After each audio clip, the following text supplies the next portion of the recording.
Well, hello there, everybody. How are you doing this wonderful, wonderful Thursday for a special episode of PieRat TV as we watch the 2020 Democratic debate? Your booty is Thank mine. you for the host, Kirsch. Your booty is mine. So tonight we're going to do a special episode because the second night of the Democratic debate is tonight. Last night we had the likes of Senator Elizabeth Warren and the Tulsi Gabbard from Hawaii, Castro and Beto O'Rourke were last night. I watched the whole thing. I totally didn't think about this until after the debate that I wanted to do something like this where we live broadcast the debate. We talk about it live, we critique it, and we discuss the things that they talk about and get y'all's opinions, my opinions, and we just have a nice, wonderful conversation about it all. So tonight, in the debate, there is Joe Biden, Bernie Sanders, Andrew Yang, Pete Buttigieg, Miss Gillibrand, along with some other individuals that Kamala Harris is also there. So we'll get to see their ideas, see what they have to respond. It's being hosted by MSNBC and broadcast on NBC and Telemundo and on YouTube. Well, I mean, that's one thing. Last night though, Beto O'Rourke got it, and so did who was it that Tulsi Gabbard went after about Iran and Afghanistan. It's going to be interesting. There's 20 people running for one nomination, and in the next month there's going to be another debate. I believe at the end of July there's going to be another 2 nights of debates. We will be doing the same thing then, and then after that, it will more than likely any further debate after that will be a smaller field, so there'll probably be only one night. But I wanted to do something like this. I wanted to have a live response to these debates. Obviously, the Republican nominee is going to be President Trump, so we get to see who the Democrats are going to rally behind and try to go against President Trump come next year when the elections come around next November. So I find this part of the process really interesting in the whole running for president aspect of it. Also tonight is a guy named Eric Swalwell who I cannot stand. I'm not going to hide my disdain for that gentleman. But a lot of it is just because the stuff that he has put out there on Twitter has been completely false or misleading, and it really, really bothers me. Other than that, I'm not going to vote for the Democrats or the Republicans, so that's just me. But I like to see where people stand. I do like Andrew Yang as a person, so I kind of am rooting for him, even though he's a long shot for the nomination, especially with Biden, Bernie, and Elizabeth Warren running. So we're going to be a little bit behind. We'll probably catch up after the first commercial break that they do. I'm going to mute the commercial break because they're not paying me. And I'm doing this more of a fair use, trying to critique and give my own personal take on the debates in general. For any potential legal issues that might arise. So let's pull up the debate. It's already started, and like I said, we will probably catch up as after the first break. But I'm going to try to. We're going to talk about it. We're going to discuss the things and the issues that they talk about. Let me pull that up, and we'll start right here. Let me know how the sound is. Good evening, I'm Lester Holt, and welcome to night 2 of the first Democratic debate. Hope y'all can hear everything all right. Good evening, I'm Savannah. If I need to turn something up, if I need to turn myself down. I agree with you, Kirsch. I don't care for her. Questioning by our colleagues, Jose Diaz-Balart, Chuck Todd, and Rachel Maddow. The candidates are in position, so let's get started. Tonight, round 2, Colorado Senator Michael Bennet, former Vice President Joe Biden, South Bend, Indiana. Biden is currently leading in the polls, Senator Kirsten Gillibrand, if y'all wanted to know. Senator Kamala It goes Harris, Biden, and then Sanders, and then Warren, and then Harris and California Congressman Eric Buttigieg Swalwell, are in fourth place. Marianne Williamson, Oh, I forgot she was on tonight. Executive Andrew Yang. From NBC News, Decision How is the sound for you, Kirsch? Candidates Debate. Live from the Adrian Arst Performing Arts Center in Miami, Florida. Is it tad low? Okay, I can turn it up.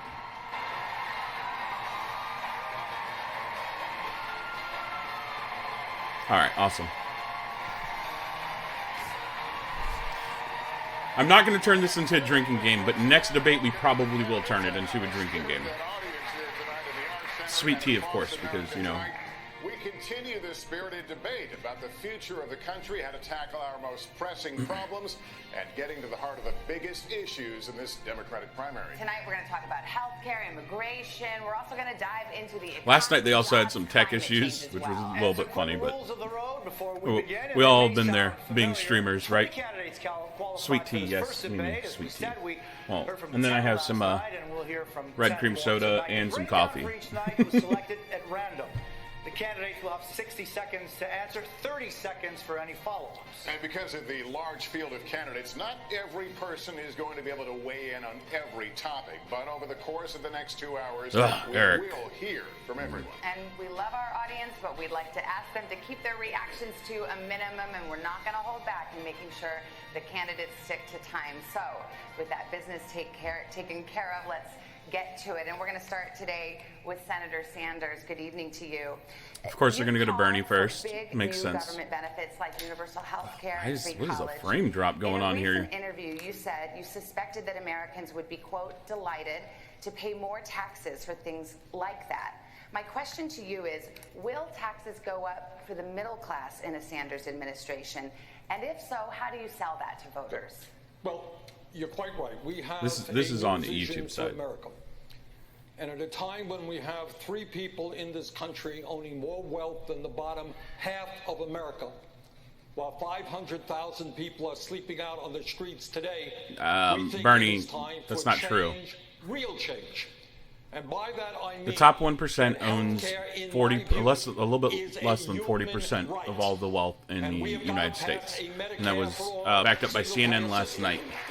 Under that system, by the way, vast majority of the people in this country will be paying significantly less for health care than they are right now. I believe that education is the future for this country. And that is why I believe that we must make public colleges and universities tuition free and eliminate student debt.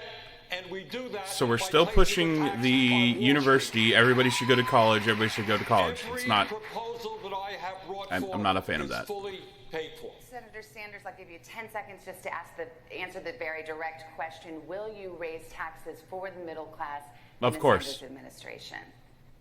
People who have health care under Medicare for all will have no premiums, no deductibles, no co-payments, no out-of-pocket expenses. Yes, they will pay more in taxes, but less Thank you. in health care for what they get. Thank you, Senator. But Senator Bennett, we're going to get to everybody, I No, promise, I'd like but to let me say just, something. Senator Biden, promise everybody's going to get in here, promise. Vice President Biden, Senator Sanders, as you know, has been calling for a revolution. Recently, in remarks to a group of wealthy donors, as you were speaking about the problem of income inequality in this country, you said, we shouldn't, quote, demonize the rich. You said, nobody has to be punished. No one's standard of living would change. Nothing would fundamentally change. Hide your kids. What did you mean by that? What I meant by that is, look, I Kirsch, I'm down for fixing the healthcare system. ordinary I'm just not a middle-class fan of the Americans universal don't healthcare My system. dad used to have an expression. He said, Joe, a job is about a lot more than a paycheck. It's about your dignity. It's about respect. It's being able to look your kid in the eye and say everything's going to be okay. Too many people who are in the middle class and poor have at the bottom fall out under this proposal. What I'm saying is that we've got to be straightforward. We have to make sure we understand that to return dignity to the middle class, they have to have insurance that is covered and they can afford it. They have to make sure that we are in a situation where there's continuing education and they're able to pay for it. And they have to make sure that they're able to breathe air that is clean and they have water that they can drink. Look, Donald Trump has put us in a horrible situation. We do have enormous income inequality. And the one thing I agree on is we can make massive cuts in the $1.6 trillion in tax loopholes out there, and I would be going about eliminating Donald Trump's tax cuts for the wealthy. Vice President Biden, thank you. Senator Harris. So you want to make... There's a lot of talk in this primary about new government benefits, such as that student bothers me a loan little bit. cancellation, Because free college, this is the problem. healthcare, If you and start more. taxing the wealthy, Do they you will think take their the business Democrats have a elsewhere. responsibility to Look at New York explain City. New York how City they has will lost pay a lot for of their every proposal richer they make along those lines? people that have lived let me there tell you something. I because hear their that taxes are question, so high. but So they move where was that Pennsylvania, question they move when to the New Jersey, Republicans and they Donald take their Trump money and passed a move it tax out of bill the that city. benefits the top 1% and the biggest corporations in this country, contributing at least $1 trillion to the debt of America, which middle-class families will pay for one way or another. Working families need support and need to be lifted up, and frankly, this economy is not working for working people. For too long, the rules have been written in the favor of the people who have the most and not in favor of the people who work the most, which is why I am proposing that we change the tax code. So for every family that is making less than $100,000 a year, they will receive a tax credit that they can collect up to $500 a month, which will make all the difference between those families being able to get through the end of the month with dignity and with support or not. And on day a one, $500 a month that tax EBI. code that benefits the top 1% and the biggest corporations of America. Senator Harris, thank you. Governor Hickenlooper, let me get you in on this. You've warned that Democrats will lose in 2020 if they embrace socialism, as you put it. You were booed at the California Democratic Convention when you said that. Only one candidate on this stage, Senator Sanders, identifies himself as a democratic socialist. What are the policies or positions of your opponents that you think are veering towards socialism? Well, I think that the bottom line is if we don't clearly define that we are not socialists, the Republicans are going to come at us every way they can and call us socialists. I mean, yeah. If you look at the Green New Deal, which I admire the sense of urgency and how important it is to do climate change. I'm a scientist, but we can't promise every American a government job. If you want to get universal health care coverage, I believe that health care is a right and not a privilege. But you can't expect to eliminate private insurance for 180 million people, many of whom don't want to give it up. In Colorado, we brought businesses and nonprofits together. We got near universal health care coverage. We were the first state in America to bring the environmental community and the oil and gas industry to aggressively address methane emissions. And we were also the first place to expand reproductive rights on a scale basis, and we reduced teen pregnancy by 54%. We've done the big progressive things that people said couldn't be done. I've done what pretty much everyone else up here is still talking about doing. Governor, thank you. Senator Sanders, I'll give you a chance to weigh in here. What is your response to those who say nominating a socialist would re-elect Donald Trump? Well, I think the responses that the last poll I saw had us 10 points ahead of Donald Trump. Yeah, and so did the polls the American before the people 2016 election. That Trump is a phony, that Trump is a pathological liar and a racist, and that he lied to the American people during his campaign. Except the economy is the best it's been in decades. Well, President Trump, you're not standing up for working People families. are You're trying more to employed 32 million than people they have off been the in healthcare decades. That they have, Like, and that this is going to be the thing that they're going to have to go after. Because right now, as it stands, the economy is doing better than it's done in a long time. The amount of jobs fulfilled that are empty right now, there's empty jobs, are higher than they have been in decades. The debate we're having in our party right now is... I agree with you, Kirsch. Trump needs to get off Twitter. He really does. Capitalism on the one hand and greed on the other. And so all the things that we're trying to change is when companies care more about profits when they do about people. So if you're talking about ending gun violence, it's the greed of the NRA and the gun manufacturers that make any progress impossible. It's the greed of the insurance companies. Progress, like violent crimes dropping year after year after year. There need not be disagreement in the party because gun violence dropping year after year after year. Homicides dropping year after year after year. Senator Bennett, you have I agree, Thumper. It's possible to write policy proposals that have no basis in reality. You might as well call them candy. Were you referring to any candidate or proposal in particular when you said that? Was that directed to me? Yes, that was your quote. That sounded like me. Thumper, how you doing? I appreciate it. Well, look, first of all, I agree completely with Bernie about what the fundamental challenge we're facing as a country is. 40 years of no economic growth for 90% of the American people. 160,000 families in the top 0.1% have the same wealth as the bottom 90%. That is not true. Oh my God! Why do they keep? Where do they keep coming up with this stuff? It's the top 1% owns 40%. 40%. Which we need to do. It is a right. Healthcare. They keep throwing this 90%, 50%, 60%, but it is 40%. CNN even said it yesterday. Yeah, that's taken, Looper. Nobody does, Thumper. For their family about whether they want a public option, which for them would be like having Medicare for all, or whether they want to keep their private insurance.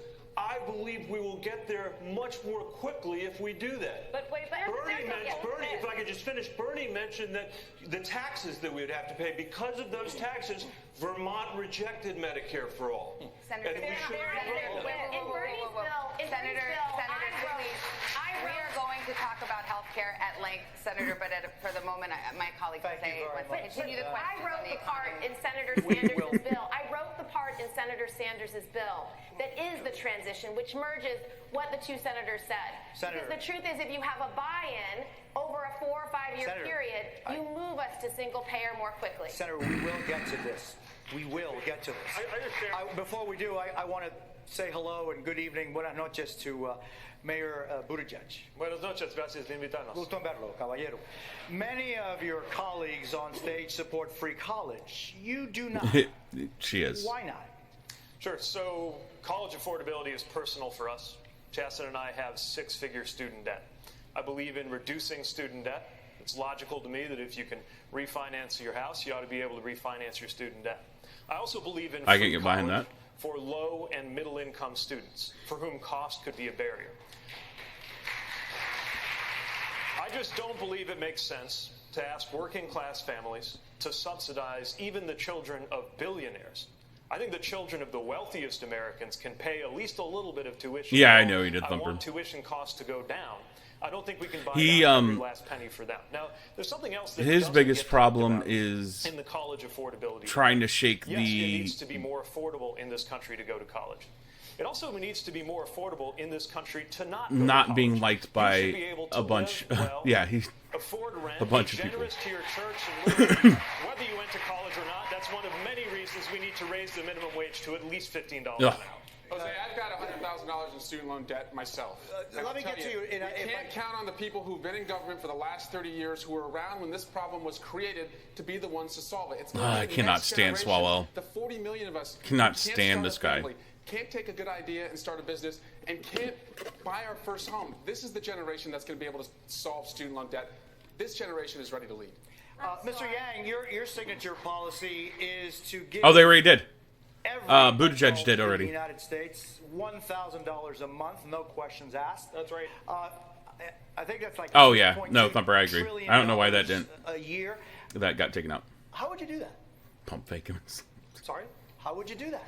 Oh, so it's difficult to do if you have companies like Amazon, trillion-dollar tech companies paying literally zero in taxes while they're closing 30% of our stores.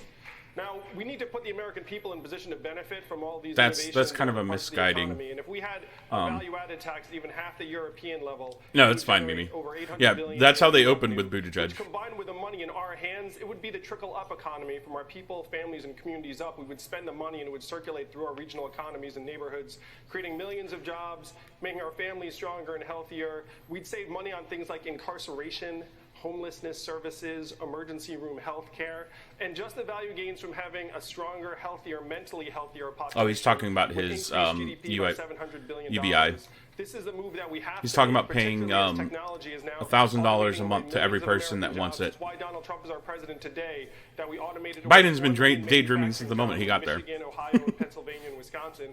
And we're about Let's to do be the honest. same thing to millions of retail jobs, call center jobs. Biden thinks he already has the nomination wrapped up. He doesn't really care about anything. Understand a little bit better. So you're saying $1,000 a month for everyone over 18, but a value-added tax, so you can spend that $1,000 on value-added tax?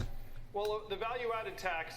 I'm all for VAT taxes. You'd still be increasing the buying power of the bottom 94% of Americans. You have to spend a lot of money for a mild value-add tax to eat up $12,000 a year per individual. So for the average family with 2 or 3 adults, it'd be $24,000 to $36,000 a year. Okay, Congressman Swalwell, I talk. Yeah, no. If you're going to go VAT tax, you're going to have to dump everything else. Like things like self-driving cars, robots, drones, artificial intelligence will cost them their jobs.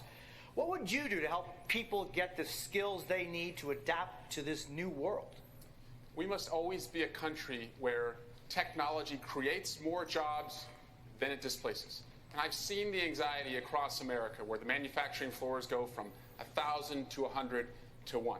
So we have to modernize our schools, value the teachers who prepare our kids, wipe the student debt from any teacher that goes into a community that needs it. Invest in America's communities, especially where the best exports are people who move away to get skills. But Jose, I was 6 years old when a presidential candidate came to the California Democratic Convention and said, it's time to pass the torch to a new generation of Americans. That candidate was then Senator Joe Biden. Joe Biden was right when he said it was time to pass I have a the torch problem to a with new generation Swalwell, of man. Americans I have a 32 years big ago. problem. He's still right today. If we're going to solve the issues of automation, pass the torch. If we're gonna Wow, solve the issues Swalwell. of climate chaos, pass the torch. If we're going to solve the issue of student loan debt, pass the torch. If we're going to end gun violence for families who are fearful of sending their kids to school, pass the torch. Vice President, would you like to sing a torch song? I would. I'm still holding on to that torch. I want to make it clear to you. Look, the fact of the matter is, what we have to do is make sure that everybody is prepared better to go on to educate for an education. The fact is, Swalwell just sold himself out right there. Focusing on He just put all of his backing behind Biden. That's why I don't know if he knows he did it, but that's what he did. Title I schools. That's why I think we should have universal pre-K.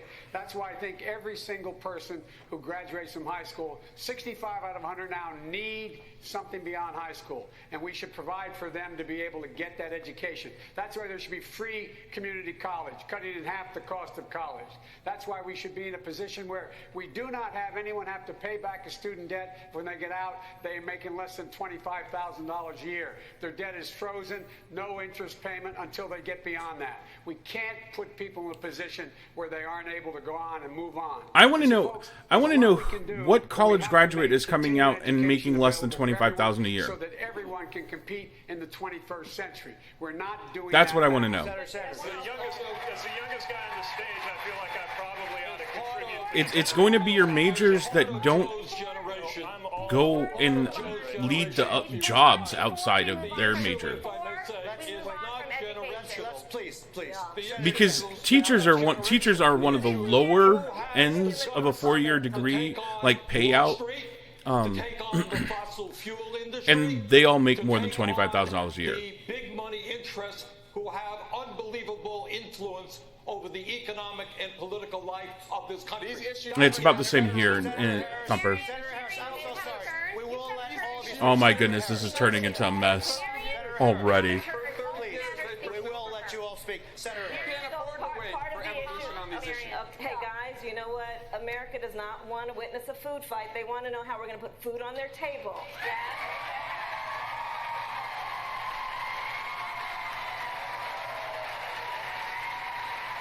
I mean, but that's still more than $25,000 a year, Mimi. That's what I'm saying. Is like teachers are one of the lower end of it. If they're making less than $25,000 a year, that's somebody who went for a degree in something that's not applicable to the real world. You ask him, well, how are you measuring this greatness of this economy of yours? And he talks about Kamala also means horrible in Finnish. No, I agree, Mimi. I agree. You ask them, how are you measuring the greatness of this economy? But like even Arizona, who's on the lower end of the teacher pay, people in America are working, is more than $25,000 a year. So when we talk about jobs, let's be really clear. In our America, no one should have to work more than one job to have a roof over their head and food on the table. Thank you very much. We've all expressed an interest in talking about healthcare. So let's talk about healthcare. And this is going to be a show of hands question. We asked a question about healthcare last night that spurred a lot of discussion, as you know. We're going to do it again now. Many people watching at home have health insurance at their employer. Who here would abolish their private health insurance in favor of a government-run plan? All right. Wow, really? Really? Go to the VA, Biden, and freaking. So no, it's my turn. That frustrates me. This is a very important issue. So the plan that Senator Sanders and I and others support, Medicare for All, is how you get to single payer. But it has a buy-in transition period, which is really important. In 2005, when I ran for Congress, I would like to see Kamala Harris, Joe Biden, and Bernie Sanders all go and to get care under the VA without telling anybody their freaking name. That's what I want to see. You want to push this? You want to push universal health care? Have those three people go, not under their own name, and go get treated at the VA. See how long the waits are. See how long it takes to get care. See how much freaking you have to jump through hoops to get care from the VA. This is why I can't get behind universal health care, is because that's the way they treat their veterans. How are you going to think they're going to treat everybody else? Over their profits, and I doubt they ever will. So what will happen is people will choose Medicare, you will transition, we will get to Medicare for All, and then your step to single payer is so short. I would make it an earned benefit, just like Social Security, so that you buy in your whole life. It is always there for you, and it's permanent, and it's universal. Senator, your time is up. I want to put that same question to Mayor Buttigieg. Yeah, we've taught, look, everybody who says Medicare for All, every person in politics who allows that phrase to escape their lips, has a responsibility to explain how you're actually supposed to get from here to there. Now, here's how I would do it. It's very similar. I would call it Medicare for all who want it. You take something like Medicare, a flavor of that, you make it available on the exchanges.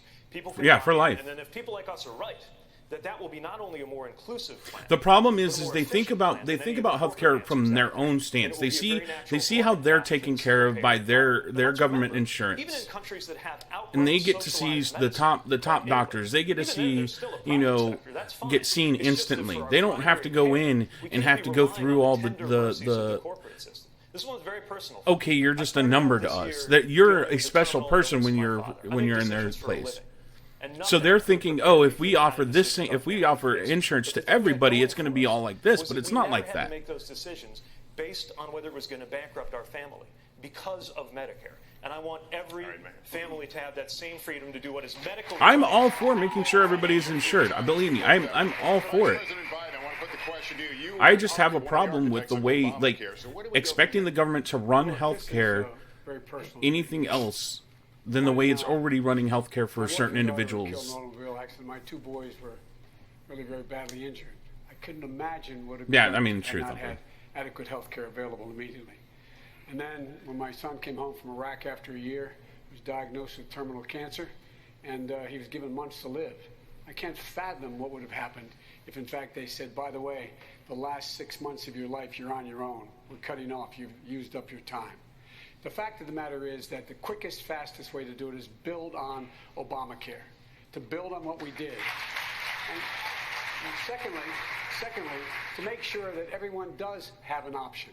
Everyone, whether they have private insurance, they can't. The VA is a mess, man.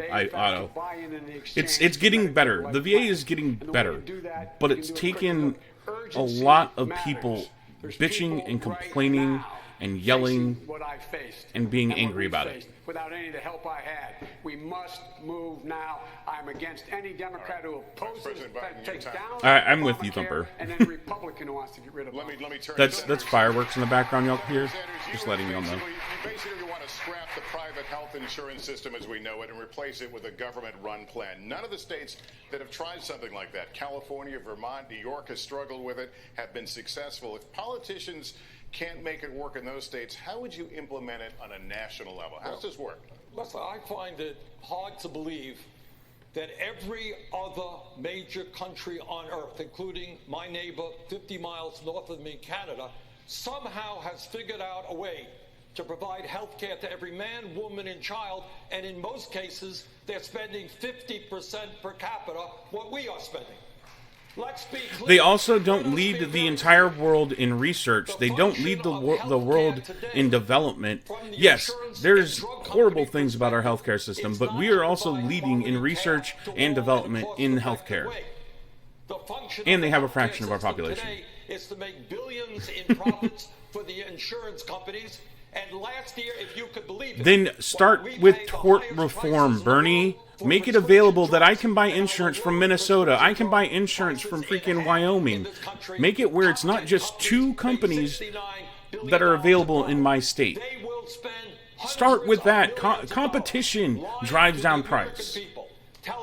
Make it available where I can go to the hospital and I already know what it's going to cost me before I go into the hospital for everything that I'm getting.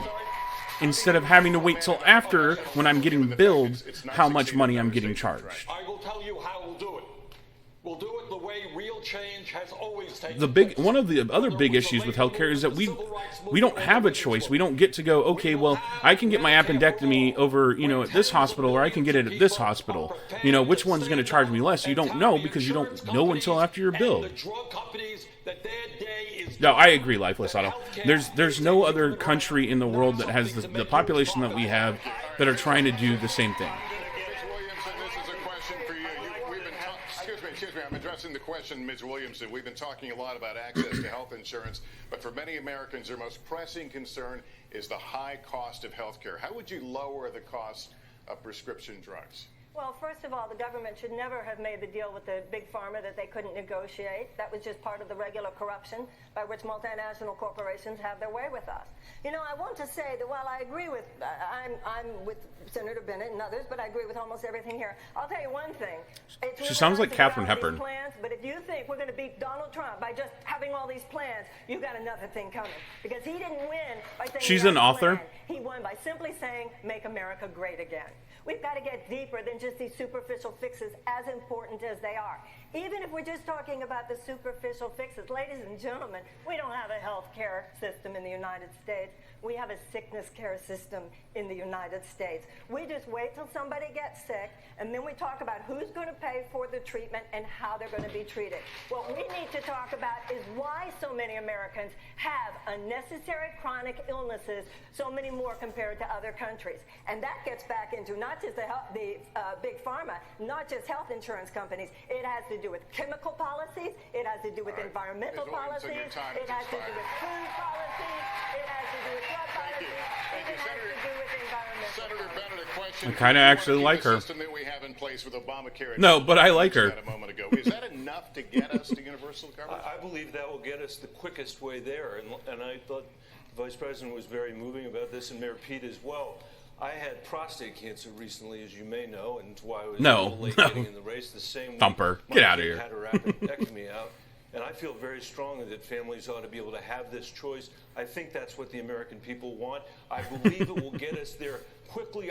There are millions of people in America that do not have health insurance today because they can't. They're too wealthy. He sounds like a Family Guy character. To be on Medicaid, they can't afford health insurance. When Is it Senator Family Guy? Sanders says that Canada is single payer, there are no, 35 million I know who he people sounds like. He sounds like Mr. Mackey off of freaking people in the United States. South Park. The number of people Get out of here, Thumper. A public option. It could easily be 35 million, and for them it would be Medicare for all, as Mayor Buttigieg says. But for others that want to keep it, they should be able to keep it. And I think that will be the fastest way to get where we need to go. Also, I will say, Bernie is a very honest person.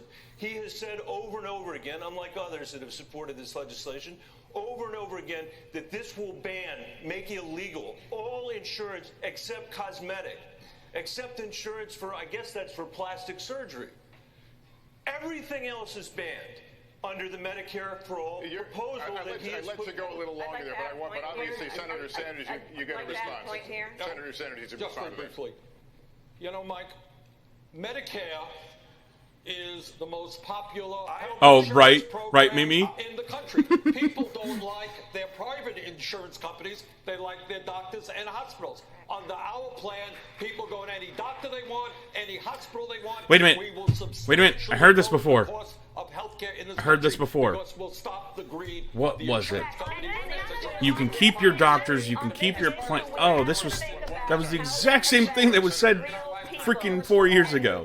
The reality of how this affects real people Sorry. is captured in a story that many of us heard, and I will paraphrase. There is, any night in America, a parent who's seeing that their child has a temperature that is out of control, calls 911, what should I do? And they say, take Why? your child to the emergency room.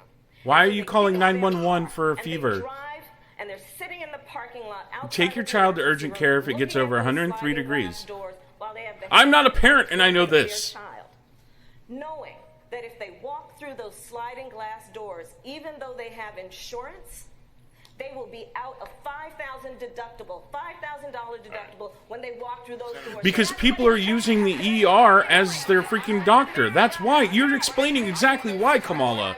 Because people are calling 911 for a 100-degree fever. I'm one of those parents. Exactly, Mimi, because the ER cannot turn them We away. fight health insurance companies every single week. We stand in line and pay expensive prescription drugs. We have to have a health care guarantee. If you're sick, you're seen, and in America, you never go broke because of it. Okay. A lot of you have been talking tonight about these government health care plans that you've proposed in one form or another. Are you saying that Reagan was the last California president? And Oh my hold them up goodness, for a Thumper. moment so people can see. You're just trying to keep up with the Reaganites. Plan would provide coverage for undocumented immigrants. I'm sorry, I missed the question. Start with you, Mayor Buttigieg. Why? Mayor Buttigieg, why?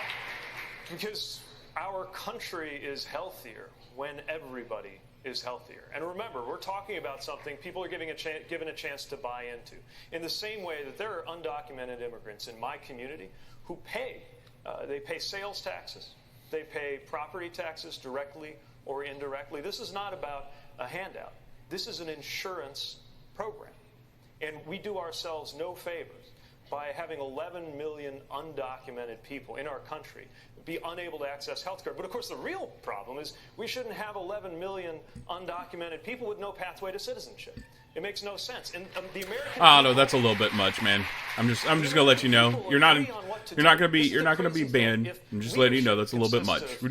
We're trying to constructively criticize the people. Around a consensus issue. The American people want a pathway to citizenship. They want protections for dreamers. We need to clean up the lawful immigration system, like how my father immigrated to this country.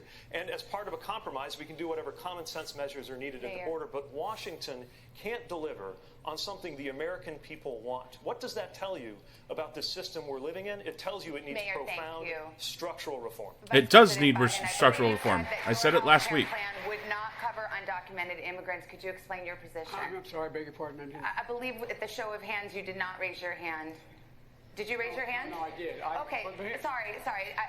So you said they would be covered under your plan, which is different than Obamacare. Yes, but here's the thing. Can you explain that change? Yes. You cannot let, as the mayor said, you cannot let people who are sick, no matter where they come from, no matter what their status, go uncovered. Why are they attacking old man Biden? Taken care of, period. You have to. It's a humane thing to do. But here's the deal. The deal is that he's right about three things. Number one, they, in fact, contribute to the well-being of the country, but they also, for example, they've increased the lifespan of Social Security because they have a job, they're paying a Social Security tax. That's what they're doing. It's increase the lifespan. They would do the same thing in terms of reducing the overall cost of health care. Except under current laws and demanding of companies to prove the citizenship of their workers. Most of the illegal immigrants who are working here, the undocumented immigrants, are being paid under the table. So they're not paying income tax. They're not paying into Social Security. For whatever the drug costs are, we can do Like, this by making sure we're in a position. I get it. They do when they buy in their community. They do pay sales tax. They do pay property tax one way or another. we need to talk to all of you about. But the problem with what he just said is most of them are paid under the table, so then they don't pay into Social Security, they don't pay into the federal income tax, they don't pay into state income tax if you have it. Thankfully, I live in the great state of Texas where I don't pay income tax. It's just, that's misleading a little bit, because with the current laws that are in place right now, businesses have to prove that the people that are working for them, that they have on the books, that they're paying, income to through the legal system, the legal way, are American citizens. Mimi always wants to fight. Now, a lot of them get paid under the table. They get paid cash by their employers, and they go home. I'm not going to, I know a business owner who pays his employees under the table because they're undocumented workers. I'm not going to tell on him, but I know who he is. Hold on. I went a little bit too far. So, currently, we do need immigration reform. We need to make it easier for people to become American citizens. We need to make it easier and cheaper for them to become, get their green card and work here legally. That way we can collect taxes on them. If you're going to tax everybody, tax everybody. Thank you very much.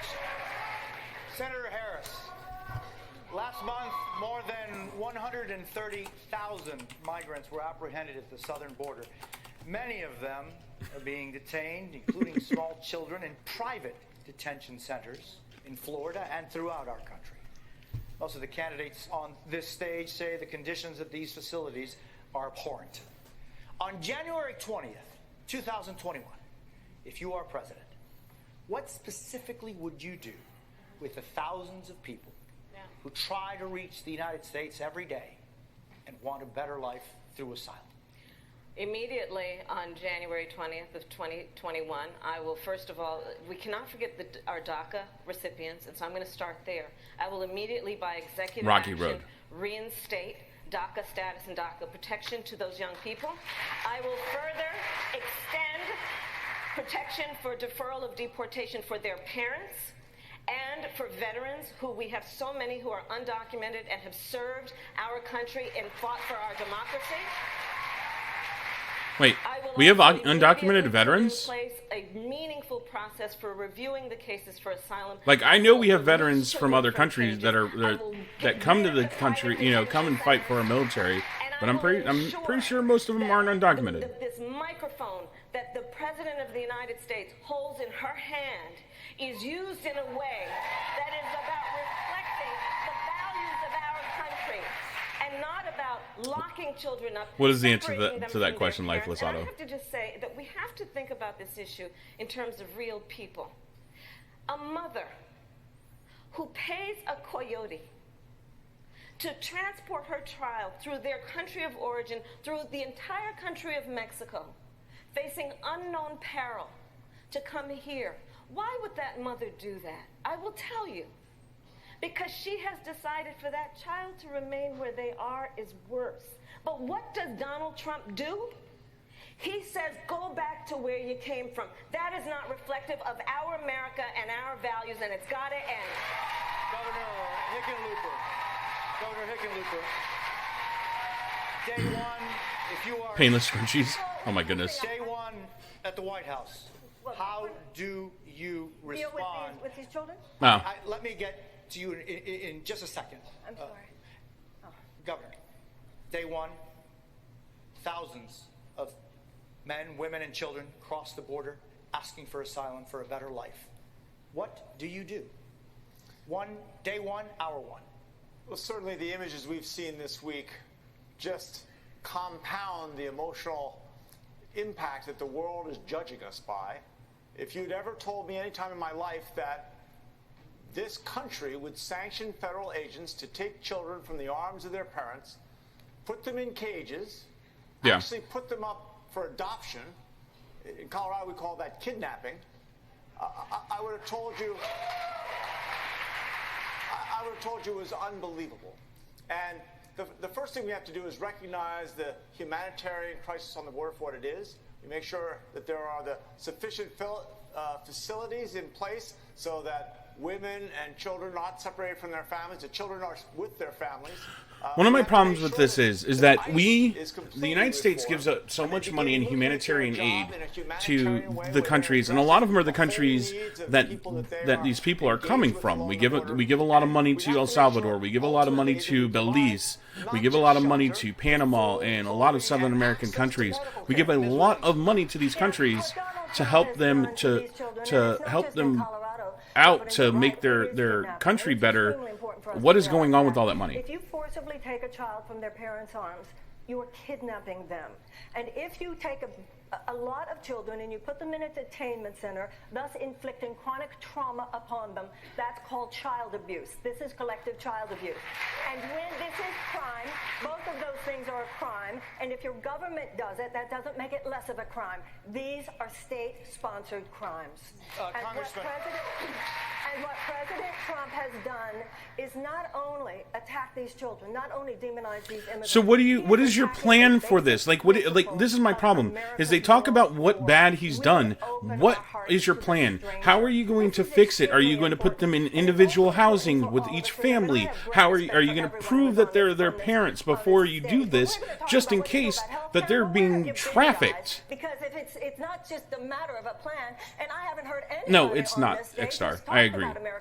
Like, what are your plans? I can agree with you that what's going on right now is not good. But my problem is, how would you fix it? Well, one of the worst things about President Trump that he's Thumper, and that's my problem, is that they Trump. This is what Trump has done. This is what Trump has done. We're gonna fix it. Okay, how? Explain to me how. Have died in his custody. Are you going to set up individual family housing for each group family that come over while they're going through the asylum process? Are you going to prove that the adults with those children are their parents? Asylum seekers at the border. I would have a community-based treatment center. These are things you have to think about when you're trying to fix this situation. You have to think about how you're going to fix it. Employees of the Attorney General, but appointed for life, and have a community-based system. I would fund border security, but the worst thing President Trump has done is he's diverted the funds away from cross-border terrorism. I agree, Thumper. Cross-border human trafficking. Like I said, it's going to be very hard for any of the Democratic nominees to beat Trump. It's going to be. Be spending money in for-profit prisons to lock up children and asylum seekers. We had a very spirited debate on this stage last night on the topic of decriminalization of the border. Well, yeah, and lifeless. They continue to blame one person instead of realizing that it's been a compounding issue for decades. Keep the hands up so we could see them. The father and the daughter who died in the Rio Grande that's not an isolated issue. That has been happening down there in the Rio Grande for decades.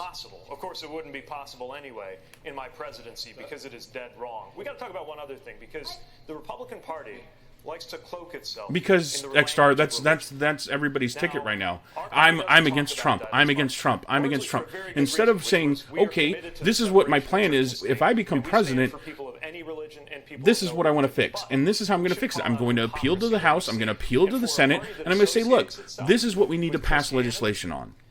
I will approve anything that helps push this legislation through. The Rio Grande is a river down on the southern border of Texas that separates Mexico and Texas. It's the border. It's the natural border for the United States and Mexico. Mr. Vice President, I don't know if you raised your hand or were just asking to speak. Yeah. Would you decriminalize crossing the border without documents? The first thing I would do is unite families. I'd surge immediately billions of dollars worth of help to the region immediately. Look, I talk about foreign policy. I'm the guy. No, it is hard, especially when it's there, right? Especially like right now. Right now, the Democrats own the House and the Republicans own the Senate. So to appeal to both of them, it's going to be very difficult. But if you come to them with a solid solution, and try to say, look, this is what needs to happen. This is what will fix it. Discontinued that. We all talk about these things. I did it. 740 million. Now look, second thing we have to do. The law now requires the reuniting of those families. We would reunite those families, period. And if not, we put those children in a circumstance where they were safe until we could find their parents. And lastly, the idea that he's in court with his Justice Department saying children in cages do not need a bed, do not need a blanket, do not need a toothbrush. That is outrageous. Vice President, the Obama-Biden administration was... The Obama-Biden administration deported more than 3 million Americans. My question to you is, if an individual is living in the United States of America without documents, and that is his only for sure, offense, Thumper. should that person be deported? No. Depending if they committed a major crime, they should be deported. And the president was left in his... President Obama, I think, did a heck of a job. To compare him to what this guy's doing is absolutely, I find... Obama did worse. But the fact is, there was American citizens deported. Like, literally, American citizens were deported to countries that they never even visited. Why they would leave in the first place. And those who come... This is why we need to fix the system and not continue to point out the problems. Just point out the problems, fix it. Fix the problem. Don't just keep pointing at the problem saying, this is the problem. Okay, now what are you going to do to fix it? And that is his only offense. Should that person be deported? That person should not be the focus of deportation. We should fundamentally change the way we deal with them. Senator, I want to suggest that I agree with a lot of what Kamala just said. And that is, on day one, we take out our executive order pen and we rescind every damn thing on this issue that Trump has done. Number two, picking up on the point that Joe made, we got to look at the root causes. And you have a situation where Honduras, among other things, is a failing state. Massive corruption. You got gangs who are telling families that if a 10-year-old does not join that gang, that family is going to be killed. What we have got to do on day one is invite the presidents and the leadership of Central America and Mexico together. This is a hemisphere problem that we have got to address. Congressman Swalwell, what do you do? Day one? No. If someone is here without documents, and that is their only offense, is that person to be deported? Now you're just asking. You're gonna find police forces that will find a ticket or something. Most diverse in America, and we see the benefits when people contribute and they become a part of the community, and they're not in the shadow economy. No, I agree. I agree with X-Star. He was.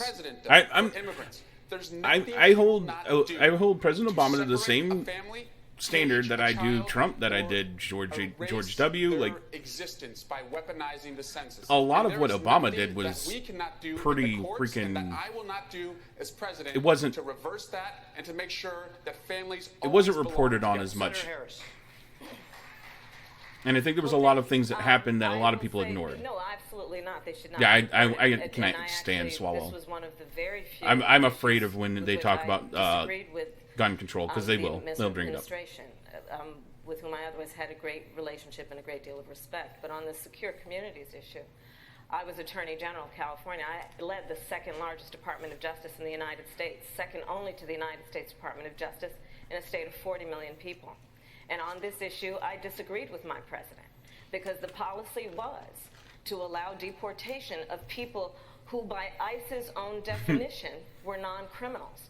So as Attorney General and the Chief Law Officer of the state of California, I issued a directive to the sheriffs of my state that they did not have to comply with detainers, and instead should make decisions based on the best interest of public safety of their community. Because what I saw, and I was tracking it every day, I was tracking it and saw that parents, people who had not committed a crime, even by ICE's own definition, were being deported. But I have to add a point here.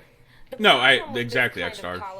The problem is they'll all talk about how they're going to take them away. To be able to run in the middle of the street and wave down a police officer and report the crime against her. I want anybody who's then decriminalize prostitution while you're at it, Kamala. And not be afraid that if they do that, they will be deported because the abuse. Yeah, I said it. I said to decriminalize prostitution.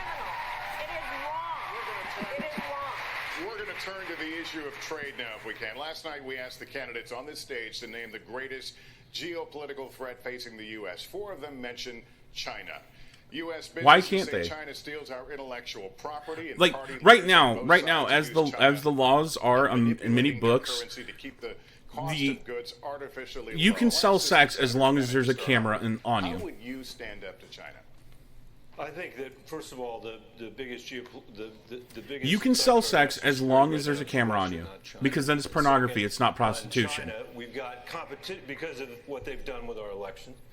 In China, well, most of Nevada except for Vegas. On China, but has done it in all of Nevada except for Vegas. Vegas is still illegal, Thumper. The entire rest of the world, who all have a shared interest in pushing back on China's mercantilist trade policies, and I think we can do that. I'd like to answer the other question before this as well. You have the time. Oh my goodness, this guy! When I hear him, all I hear is Mr. Mackey from. She sees herself because she was separated. No, her parents for years during the whole because it's been something I've always been for legalizing prostitution. Not because I want to use the services, but because there's a group of people out there that can't call the cops when they're robbed. They can't call the cops when they're raped. They can't call the cops when something bad happens to them because they're doing something illegal. But like I said, all you have to do is add a little camera on the shelf and say that you're filming it. No more prostitution. There was sophisticated 21st century. You're from Israel, X-Star? Not a medieval wall. And the president has turned the border of the United States into a symbol. Yep, I'm making a movie, and bam. That the whole world is looking at when what we should be represented by is the Statue of Liberty, which has brought my parents to this country to begin with. We need to make a change. Mr. Yang, let me bring you in on this. On the issue. Oh, finally, we get to listen to Mr. Yang again. Concerns about technology and taking jobs. Are you worried about China? And if so, how would you stand up against it? Well, I just want to agree that I think Russia is our greatest geopolitical threat. Man, a year year and 8 months. X-Star, you've been around a long time. They've been laughing their asses off about it for the last couple of years, so we should focus on that before we start worrying about other threats. Now, China, they do pirate our intellectual property. It's a massive problem. But the tariffs and the trade war are just punishing businesses and producers and workers on both sides. I met with a farmer in Iowa who said he spent 6 years building a buying relationship in China that's now disappeared and gone forever.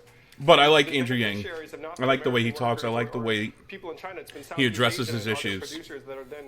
And he's not afraid of pushback. So we need to crack down on Chinese malfeasance in the trade relationship, but the tariffs and the trade war are the wrong way to go. All right, Mayor Buttigieg, how would you stand up against China? Yeah, I mean, first of all, we've got to recognize that the China challenge really is a serious one. This is not something. They haven't been around for a year and 8 months. Why is Scuttlebot telling me that? Is he lying to me? Oh, punch him. They're using technology for the perfection of dictatorship. But their fundamental economic model isn't going to change because of some tariffs. I live in the industrial Midwest. Folks who aren't in the shadow of a factory are somewhere near a soy field where I live. And manufacturers, and especially soy farmers, are hurting. Tariffs are taxes. And Americans are going to pay on average $800 more a year because of these tariffs. Meanwhile, China is investing so that they could soon be able to run circles around us in artificial intelligence.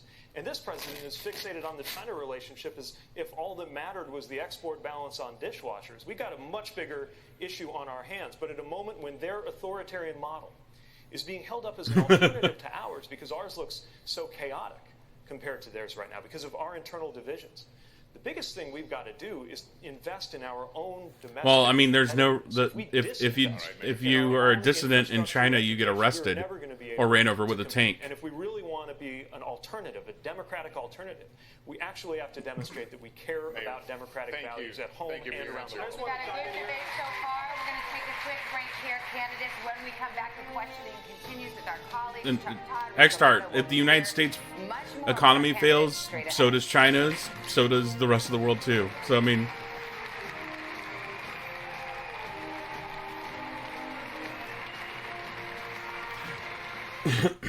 One of the biggest reasons why China right now is leading in the that side of it, though, is because they are essentially in the industrial age for their country. Like they're the ones in the manufacturing. The United States has moved away from industry. We've moved more to service. The majority of our let's take a look at the electoral.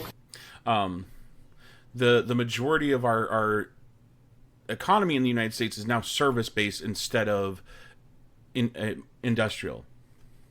No tenements, principal. I'm sorry. No, I agree, Mimi.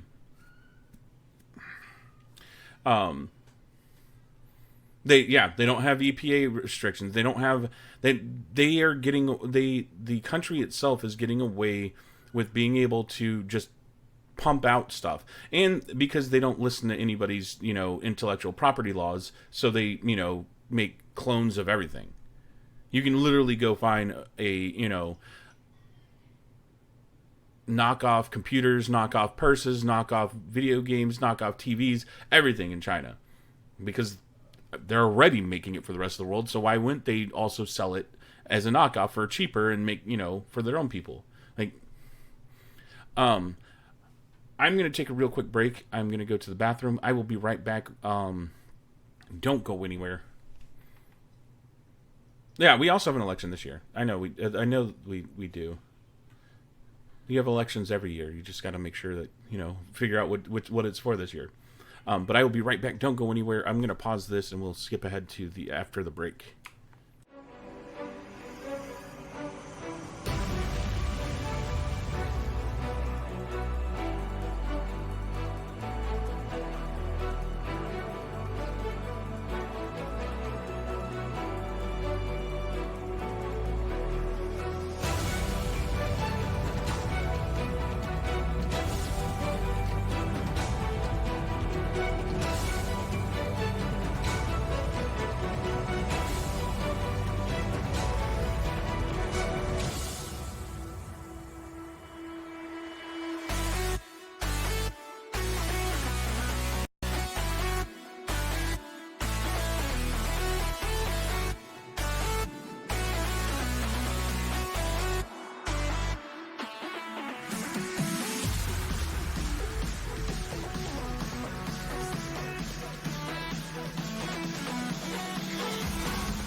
And we're back, guys. Thanks for hanging out.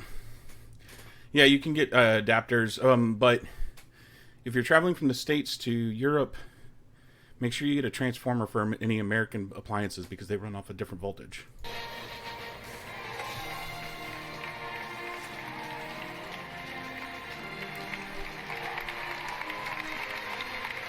Welcome back to the Democratic presidential debate from the Arts Center in Miami. As we continue the questioning, we want to bring in more members of our team. So let's turn it over to Chuck Todd and Rachel Madden. Well, honestly, I would love to sit down with any of these candidates and ask them how are you going to fix things? Oh yeah, so extra. If you're running off the same voltage, then you just need an adapter.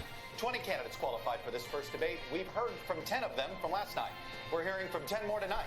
Breakdown for each night was selected at random. Candidates will have 60 seconds to answer direct questions, 30 seconds for follow-ups if necessary. Because of this large field of candidates, not every person will be able to comment on everything, but the less audience reaction there is, the more time they will all get. Over the course of the next hour, we will hear from all of these. Enjoy your trip, Thumper. We're going to begin this hour. I enjoyed my time in the UK. In the last 5 years, civil rights. I think Mimi enjoyed her time in the UK. A national debate over race and the criminal justice system.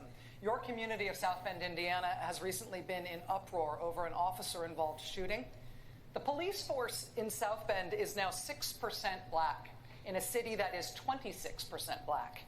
Why has that not improved over your 2 terms as mayor? Because I couldn't get it done.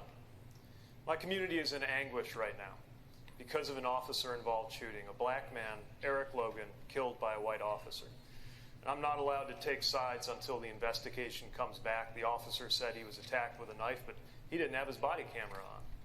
It's a mess, and we're hurting. And I could walk you through all of the things that we have done as a community, all of the steps that we took from bias training to de-escalation, but it didn't save the life of Eric Logan.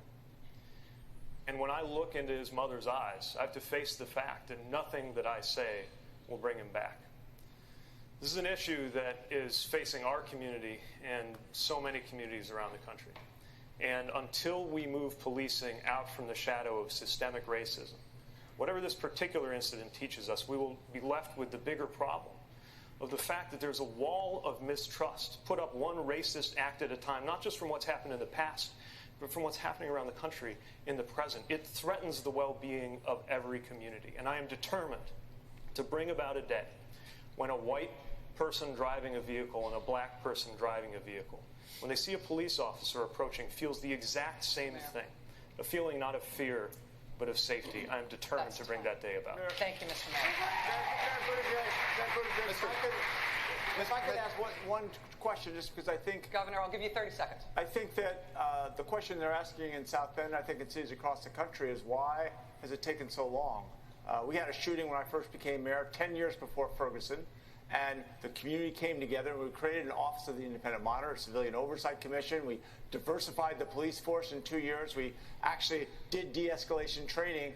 I think the real question that America should be asking is why 5 years after Ferguson, every city doesn't have this level of police accountability. Governor Hickenlooper, thank you. I've got to respond to that. Look, we've taken people are steps inherently toward police accountability tribalistic. That, the FOP just denounced me for too much accountability. We're obviously not there yet. And I accept responsibility for that because I'm in charge. Policy, you should fire the chief. Yes. So under Indiana law, this will be investigated, and there will be accountability for the officer involved. But you're the mayor. You should fire the chief if that's the policy. If that's your policy, if that's your police force's policy, you need to fire the person in charge. And the underlying cause You do. I actually agree with Swalwell right there, and I hate that I agree with him because I cannot stand the man. And the Democratic Party should be on the side of reparations for slavery for this very Oh, reason. now, I do not believe that the average American is a racist, but the average American is woefully undereducated about the history of race in the United States. I beg to differ. I beg to differ about that.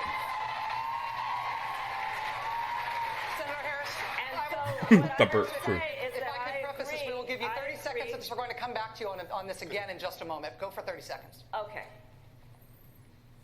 So, on the issue of race, I couldn't agree more. that this is an issue that is still not being talked about truthfully and honestly. There is not a black man I know, be he a relative, a friend, or a coworker, who has not been the subject of some form of profiling or discrimination. Growing up, my sister and I had to deal with the neighbor who told us her parents couldn't play with us because we were black. And I will say also that in this campaign, we've also heard, and I'm going to now direct this at Vice President Biden, I do not believe you are a racist. And I agree with you when you commit yourself to the importance of finding common ground.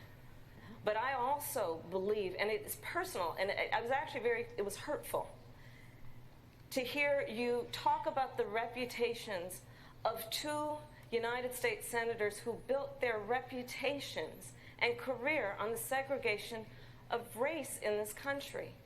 And it was not only that, but you also worked with them to oppose busing. And, you know, there was a little girl in California who was part of the second class to integrate her public schools. And she was bused to school every day. And that little girl was me. So I will tell you that on this subject, it cannot be an intellectual debate among Democrats. We have to take it seriously. We have to act swiftly. As Attorney General of California, I was very proud to put in place a requirement that all my special agents would wear body cameras and keep those cameras on. Senator Harris, thank you. Vice President Biden, you have been invoked. Yeah, she's got to be an American. A chance to respond. Vice President Biden.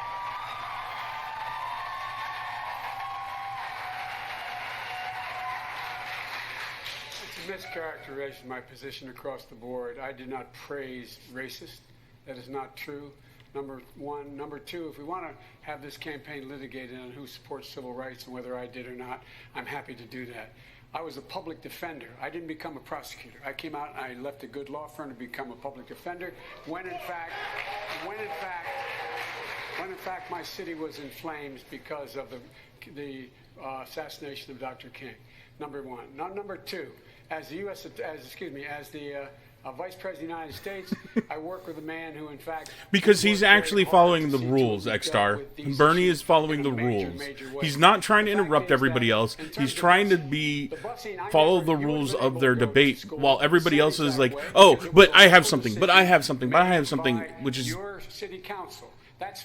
frustrating as somebody watching this to hear everybody talking over each other. But so the bottom line here is, look, everything I've done in my career, I ran because of civil rights. I continue to think we have to make fundamental changes in civil rights, and those civil rights... Yeah, I agree with that, Thumper. Not just only African Americans, but the LGBT community. But Vice President Biden, do you agree today that you were wrong to oppose busing in America?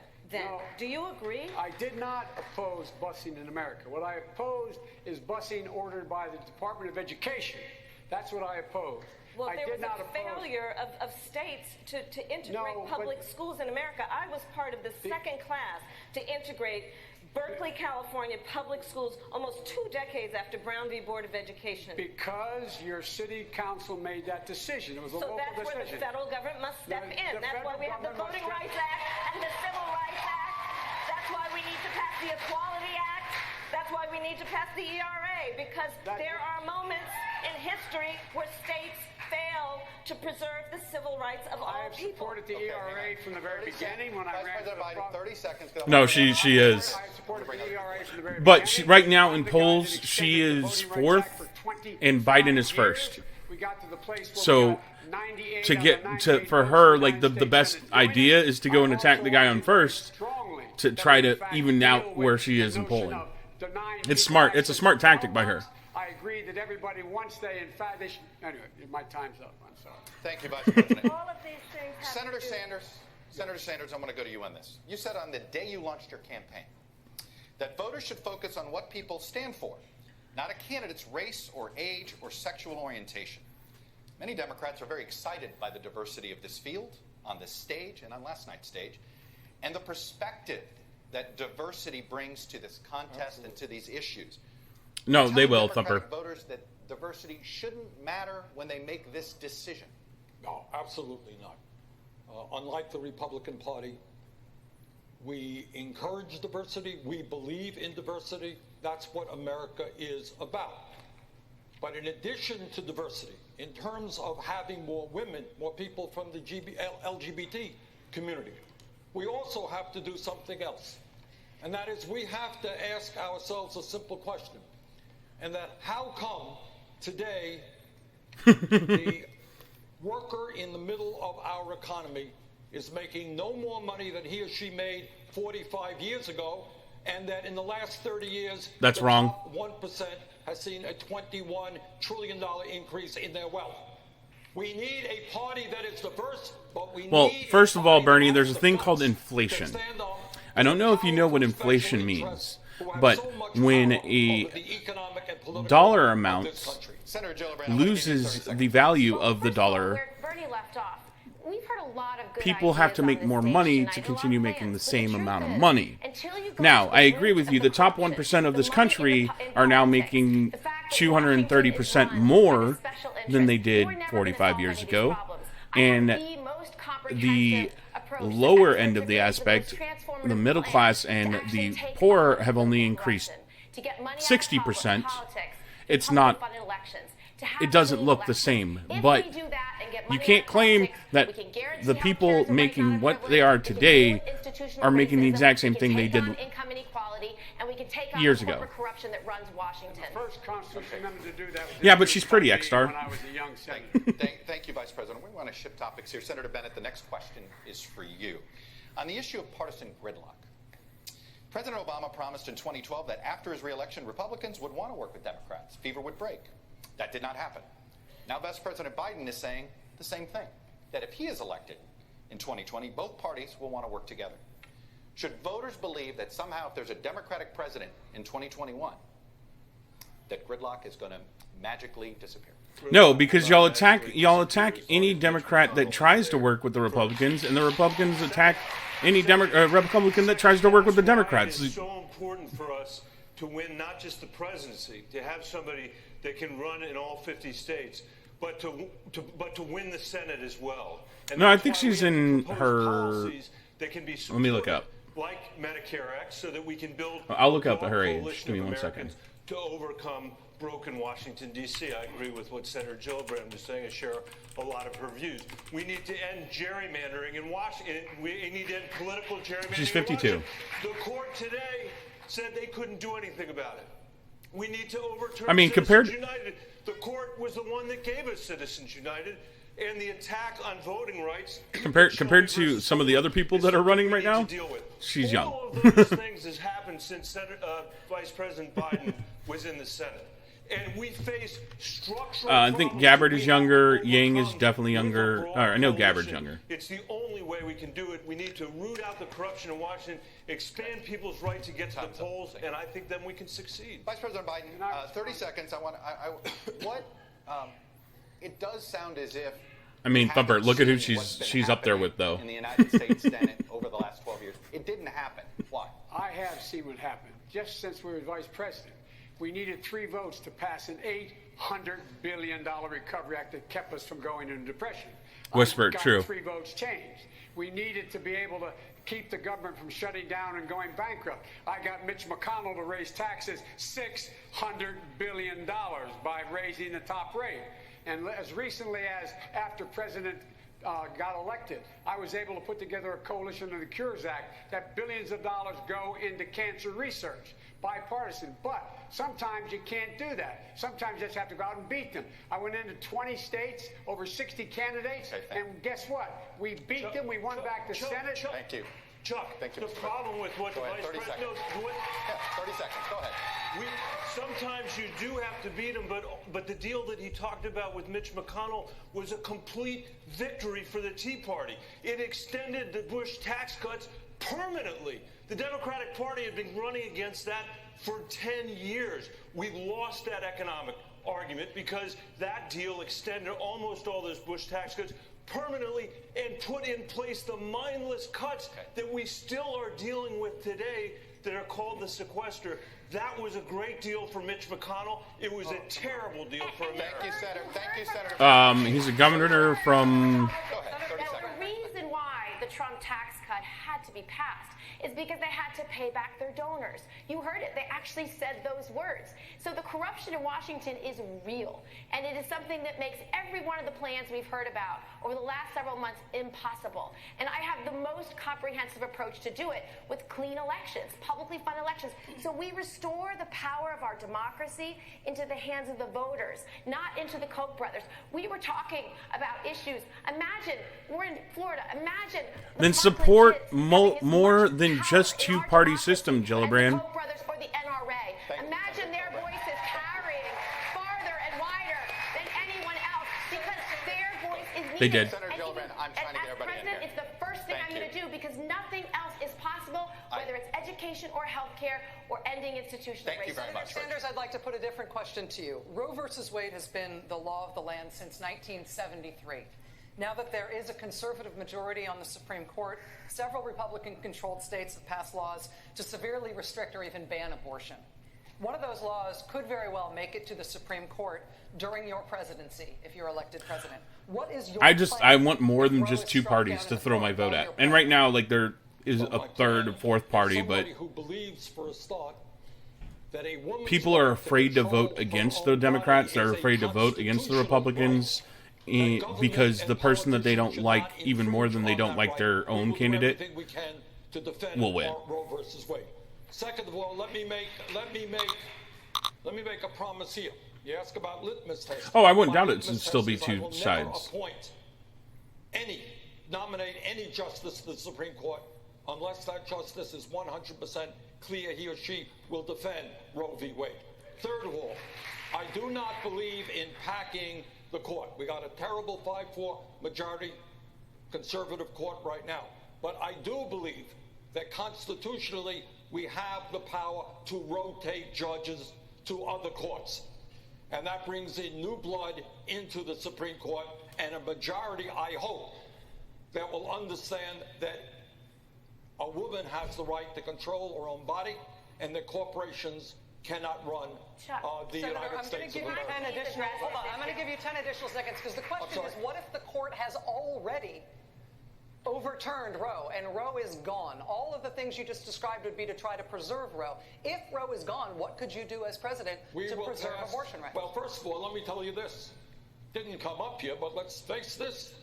Medicare for all guarantees every woman in this country the right to have an abortion if she wants it. Thank you, Senator. That you still didn't answer the question, Bernie. And I want to talk You still didn't answer the question, Bernie. Roe versus Wade is the Supreme Court. It's the Supreme Court ruling that abortions are legal. That you can't be prosecuted for having an abortion. Air Gigi, are you talking about Bernie? I mean, he's not the most attractive gentleman. Access to reproductive rights. I think we have to stop playing defense and start playing offense. But let me tell you one thing about politics, because it goes to the corruption and the deal making. When the door is closed and the negotiations are made, there are conversations about women's rights, and compromises have been made on our backs. That's how we got to Hyde. That's how the Hyde Amendment was created, a compromise by leaders of both parties. Then we have the ACA. During the ACA negotiation, I had to fight like it's never stopped X-Star to make sure that contraception wasn't sold down the river or abortion services. And so what we need to know is, imagine this one question. When we beat President Trump and Mitch McConnell walks into the Oval Office, God forbid, to do negotiations, who do you want when that door closes to be sitting behind that desk to fight for women's rights? I have been the fiercest advocate for women's reproductive freedom for over a decade. And I promise you, as president, when that door closes, I will guarantee women's reproductive freedom no matter what. Thank you. We're moving to climate. We're moving to climate, guys. Senator Harris, I'm addressing you first on this. You live in a state that has been hit by drought, wildfires, flooding. Climate change is a major concern for voters in your state. It's pretty obvious. Obviously, this state as well. Last night, voters heard many of the candidates weigh in on their proposals. Explain specifically what yours is. Well, first of all, I don't even call it climate change. It's a climate crisis. It represents an existential threat to us as a species. And the fact that we have a president of the United States who has embraced science fiction over science fact will be to our collective peril. I visited While the embers were smoldering, Here comes the anecdotes without any actual plan to help move us to a greener economy, or greener economy. They're going to continue to ignore nuclear as an option. They're going to continue to push a carbon tax and support a Green New Deal. It is why I believe on day one, and as not president will re-enter us invest in the Paris Agreement, in because we actually have to trying to take these push issues for a seriously. greener And frankly, environment. we have a president of the United States. We talked about, you asked before, what is the greatest national security threat to the United States? It's Donald Trump. Nuclear is cleaner than anything else. X-Star. Tell you why. Because I agree. Climate Right now, with the current nuclear science that is behind it, the waste is negligible. But what does he do? He embraces Kim Jong-un, a dictator, for the sake of a There have been 3 meltdowns in the entire history of nuclear power, though, Jimmy. And it's been around for over 60 years. One of them was Chernobyl because Russia didn't have the proper oversight. Japan was a freak accident. Thank you, Senator. And 3 Mile Island had their meltdown, but it didn't really cause that much. If you're elected president in your first term, how is this going to help farmers impacted by climate change in the Midwest? Well, the reality is we need to. There have been, like, literally 3 meltdowns in the entire history of nuclear power. Our submarines have been running off of nuclear power since the 50s. It's why we need to do a Right now, the way the French are running nuclear power, so they have their main nuclear reactor, and that waste gets sent off to 2 separate reactors after that, and that gets reprocessed, and then it gets reprocessed, so that the overall waste of nuclear power is negligible. Cold fusion is the holy grail, but it's currently impossible. And the next time was a 500-year flood. This is not just happening. Like fusion in general is the way to go, but it's to get it to where it's manageable is the hard part right now. We're not technologically advanced, and a lot of that problem is because we have held back our research into nuclear power. With the right kind of soil management and other kind of investments, rural America could be a huge part of how we get this done. And secondly, yeah, that's a holy grail. We got to I look agree. to the leadership of local communities. You know, those networks of mayors and cities from around Like the world. currently, solar energy. The biggest problem with solar and wind energy is storage. We bring them together as well as rejoining the Paris. And that's a lot of what Germany is facing right now. Germany goes through these huge spurts of where they're making a lot of electricity, they're making a lot of electricity, they're making a lot of electricity, so they start selling it elsewhere, and then all of a sudden there's no sun, so there's no solar energy, there's no wind, so there's no wind energy, and then they go through giant droughts where they have to go and buy from France, who's running nuclear power. Suffering irreversible damage. But guaranteeing everybody a government job is not going to get us there. So socialism, and in that sense, is not the solution. We have to look at what really will make a difference. In Colorado, we're closing a couple of coal plants, replacing them with wind, solar, and batteries, and the monthly bills go down. We're building a network for electric vehicles. You're thinking of it in the same way that a current majority of our power is sourced, which is through conversion from whether it's coal, oil, natural gas, nuclear, into warming up water to run turbines. But a hydropower plant. My problem with hydropower plants, though, is that it displaces the ecology in that area. Businesses, nonprofits, and we can't demonize every business. We've got to bring them together to be part of this thing, because like an electric motor. Electric motors run. They don't have to be hot because there's no. An electric motor, which is using a battery of stored power, runs the motor through just running the way that they run the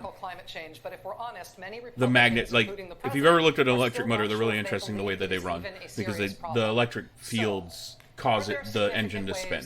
You can cut carbon emissions if you have to do it with no support from Congress. No, they don't. They run off stored energy. I agree, X-Star. But if you could figure out cold fusion, there would be a way to figure out how to make that turn a turbine, which would make it to where it produces electricity. Renewable sources. I would immediately insist that we, in fact, build 500,000 Because, I mean, okay, stations the throughout way the a lot of United electric States cars and currently work, with and governors, a lot mayors, of, and others, so that we can go a lot to a of, full electric what are they called? vehicle future Hybrid by the year vehicles. The way that they 2020, recharge their by reaching batteries 2030. is by I would make collecting sure that we the invested energy $400 caused by million brakes, in new by the science brakes. and technology to Because be that the friction creates exporter, energy, not only and that's of without the green actually economy, heating but up water economy that can to create pass millions through a of jobs. turbine. But I would immediately join the Paris Climate Accord. I would up the ante in that accord, which it calls for. Because No, it does heat up the brakes. I agree, but I'm saying it's not turning a 85% of the turbine. world makes up the rest. And so we have to have someone who knows how to corral the rest of the world, bring them together, and get something done like we did in our administration. Senator Sanders, I'm going to give you 30 seconds to follow up, and I'm going to hold you to 30. Look, the old ways are no longer relevant. The scientists tell us we have 12 years before there is a... Sorry, I was laughing at Biden's reaction to Bernie's hand. Well, the wheels themselves are a turbine, but it's... the reality of climate change. I'd have to actually look into how the power is transferred, but I know it's not the way we conventionally think of heating water up to turn a turbine. The world's energy system away from fossil fuel to energy efficiency and sustainable energy. The future of the planet rests on us doing that. Before we go, hang on. Before we leave this topic. Here's the solution. Pass the torch. Pass the torch to the generation. Oh my goodness! Shut up, Swalwell! Pass the torch to the generation that's inventive enough. Thank you both. Before we leave this topic, here's something you will all want to weigh in on. Hold on a moment. Hold one moment. Just trust us on this. Somebody has a younger body doesn't mean you don't have old ideas. No, we John Kennedy did not say, I have a plan to get a man to the moon, and so we're going to do it, and I think we can all work together, and maybe we can get a man on the moon. And John Kennedy said, by the end of this decade, we are going to put a man on the moon. Because John Kennedy... No, I understand energy can't come from nothing. People, and included imagination. I know, you can't get rid of energy. It just gets transferred to something else. I have had a career not making the political plans, but I have had a career harnessing the inspiration and the motivation and the excitement of people, masses of people. When we know that when we say we are going to turn from a dirty economy to a clean economy, we're going to have a Green New Deal, we're going to create millions of jobs, we're going to do this within the next 12 years, because I'm not interested in just winning the next election. We are interested in our grandchildren. All right, we're going to sneak in a break Yes, in a minute. But everybody should work for the government. That's go what they're down saying. the line here, Everybody and should I'm work for the asking you, government. Please, for one or two words only. Sorry. All right, please. you would bang her. President Obama in his first year wanted to address both healthcare and climate. And he could only get one signature issue accomplished. It was, obviously, healthcare. He didn't get to do climate change. You may only get one shot, and your first issue that you're going to push, you get one shot that it may be the only thing you get passed. What is that first issue for your presidency? Eric Swalwell, you're first. For Parkland, for Orlando, for every community affected by gun violence, ending gun violence. Senator Bennett. This is my face. Climate change and the Ending gun violence. How, Swalwell? Senator Joe. How? Passing Oh, a I know family how. Bill of Rights that includes a national Collecting paid everything. leave plan, No, that's what he... universal pre-K, Thumper, that's what he's all for. daycare, He's for and collecting all the making guns. sure that women and families can thrive in the workplace no matter who they are. Oh, I like that. Okay, I'm Senator at it then. So passing a middle class and working families tax cut, That's one. DACA, guns. Okay. I'm giving you credit for the first thing you said, the tax cut. I got you. Senator Sanders, first thing. The premise that there's only one or two issues out there. I'm not saying there isn't one or two. Enormous crises. Senator We need Sanders. a political revolution. People have got to stand up and take on the special interests. We can transform this country. Fine. Vice President Biden, your first issue, Mr. Vice President. I think you're so Yeah. underestimating Oh, I know, what Thumper. Obama did. He's the first man to bring together the entire world, 196 nations, to commit to deal with climate change immediately. Yes. So I don't buy that. China promised to deal with climate change in 40 years. India decided that they would deal with it in 40 years. Donald Trump. Period. Sorry. Mayor Buttigieg, your first priority, your first issue as president that you were going to block and Metro, how are you doing, Fix buddy? our How are you doing, democracy Ty? Before it's too late. Get that right. Climate, immigration, taxes, and every other issue gets better. Mr. Yang. I would pass a $1,000 freedom dividend for every American adult starting at age 18, which would speed us up on climate change, because if you get the boot off of people's throats, they'll focus on climate change much more clearly. Governor Hickenlooper? Oh, that's fun. I would do a collaborative approach to climate change, and I would pronounce it well before the election to make sure we don't re-elect the worst president in American history. And Ms. Williamson My with the first last call word. is to Oh, the Prime Minister of New Zealand. we're re-electing Andrew Jackson or Andrew Johnson? The best place in the world for a child to grow up. Woodrow Wilson? We're re-electing Woodrow Wilson, guys. Apparently, we're re-electing Woodrow Wilson from the grave. No, they did, Mimi. With the short, at least it was shorter. No, they weren't. Responses. Not at all. All right. C minus. We're going to take a quick break. We'll be right back with these candidates right after this.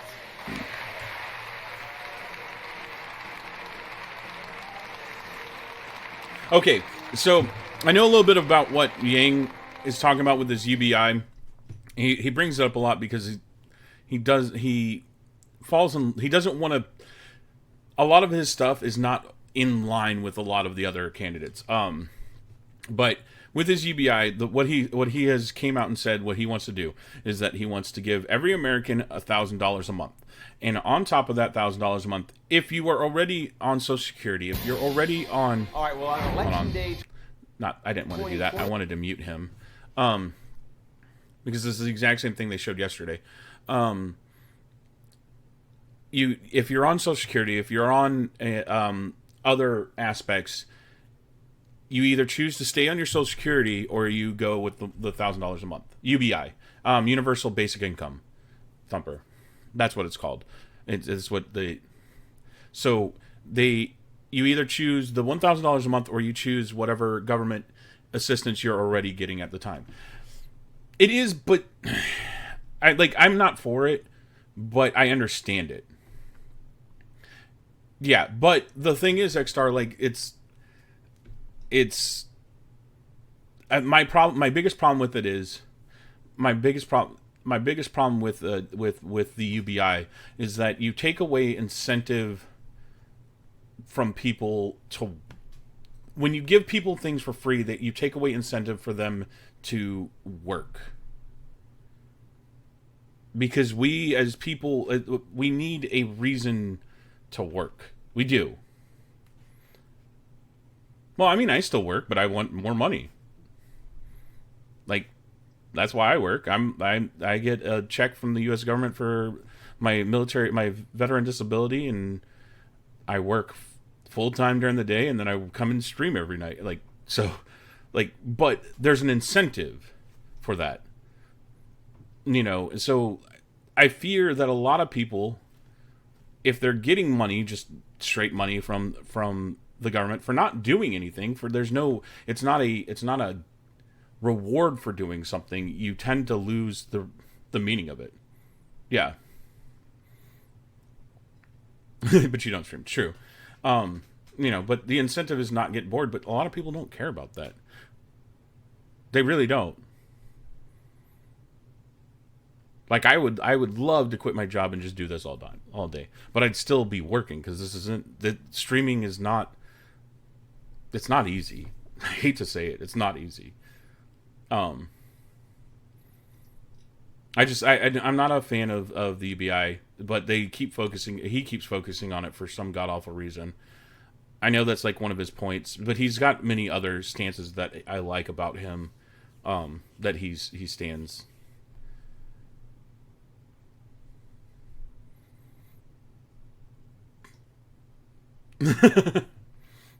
Exactly, Thumper. And yes, I am a Shady Rays brand ambassador. They're amazing sunglasses. I actually got these because I had to use my lifetime guarantee on my pair of sunglasses because I lost them. And sent that to me for a shipping and handling, basically free.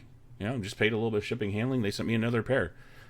They also go and help out a charity called Feeding America, which provides 11 meals for the underprivileged people that need it.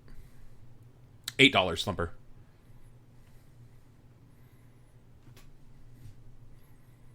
Yeah, not bad at all. And they're amazing sunglasses, man. They really are, and they're decent priced sunglasses as well. back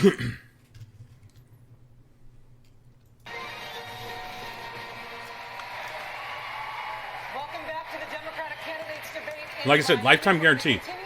You buy a pair, like all you got to do is go on the website and say, "Look, I lost my pair of shades." They ask you which kind, what color. Are going to have a question from pay shipping and handling, and they send it straight to you. I got mine like 2 days later. We're going to go to the issue of guns and. All right, here comes the fun part. Among this field of Swalwell. You have a unique position on gun reform. You're proposing that the government should buy back every assault weapon in America, and it should be mandatory. How do you envision that working, especially in states where gun rights are a strong flag? If you break them or lose them, stolen? Keep your pistols, keep your rifles, keep your shotguns, but we can take the most dangerous weapons from the most dangerous people. We have the NRA on the ropes because of the moms, because of the Brady Group, because of Giffords, because of March for Our Lives. But I'm the only candidate on this stage. What if I told you?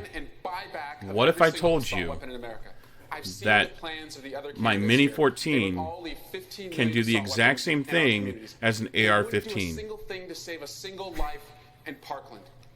I'll approach this issue as a X-Star, he wants to buy back all assault weapons. What he's really saying is, I want to take off all the AR-15s and AK-47s that are single fire that have the exact same specs as another rifle because they look scary. Has seen thousands of black children killed in our streets, and a generation who goes to the theater and we actually look where the fire exits are. We don't have to live this way. Why don't you look at the fire exits already? If there's a fire, you need to know where they're at, Swalwell. Bolt Action 308. Thumper. The most dangerous weapon. You want to know what the most dangerous long rifle is right now? It's a 50 caliber BMG. If you've ever seen what that does to a person. That's a mischaracterization of my thinking. Look, we have a gun crisis right now. 40,000 people a year are getting killed. And it's dropping. In 1988, Rachel, when it wasn't popular, I ran on a platform of banning assault weapons, and in fact lost the race. Yes, and assault weapons were banned, and it did nothing. And I believe that what we need they were banned by Clinton. It did absolutely nothing. Legislation that, among other things, provides universal background. Oh. And the gun show loophole. Oh, Bush. Yeah, sorry. It was Bush's presidency. And I believe today. Why would you? Oh, it did. Thumper. Assault weapons are weapons from the military, and that they should not be on. Yeah, military weapons. You leave 15 million on the streets. We banned the sale and distribution, and that's military weapons don't hit the streets. If people want to buy, if the government wants to do that, if people want, you're going to be the government. Will you buy them back? Yeah. Senator Harris, we're going to give you 30 military weapons don't ever hit the streets. Do you know how illegal it is to own an automatic weapon? You have to have a special license that costs you like $15,000 to $20,000 to own an automatic weapon. None of them do, X-Star. They always ask the people who have no experience with firearms. And if they do not, I will take executive action, and I will put in place. Swalwell was a freaking desk jockey. Don't give me that, Thumper. I will require the ATF He was a desk jockey. to take the licenses of gun dealers who violate the law, and I will ban by executive order the importation of assault weapons. Because I'm going to tell you, as a prosecutor, I have seen more autopsy photographs than I care to tell you. I have hugged more mothers who are the mothers of homicide victims, and I have attended. Yeah, and I bet you he cried the entire time, Thumper. It is enough. It is enough. There's been plenty of good ideas from members of the United States Congress. There's been no action. As president, I will take action. Mayor Buttigieg, I want to bring you in on this, sir. A lot of discussion about assault. I just deleted it because it was a little bit aggressive there, Thumper. But weapons. You are the only person on this stage tonight with military experience. Oh, sorry, Buttigieg. Buttigieg. Does that inform your thinking on this view? Do you believe that military families or America's veterans will, at large, have a different take on this than the other Americans who we've been talking about and who Congressman Swalwell is appealing to with his buyback? Buttigieg is ex-military, not Swalwell. On some of these kinds of weapons. Look, every part of my life experience informs this. Being the mayor of a city where the worst part of the job is dealing with violence, We lose as many as were lost at Parkland every 2 or 3 years in my city alone. And this is tearing communities apart. Is he really? Because she just said he isn't. We'd be the safest country on earth. I'm gonna look it him doesn't up. work that way. And common sense measures like universal background checks can't seem to get delivered by Washington, even when most Republicans, let alone most Americans, agree it's the right thing to do. And as somebody who trained on weapons of war, I can tell you that there are weapons that have absolutely no place in American cities or neighborhoods in peacetime, ever. Vice President Biden, 30 seconds.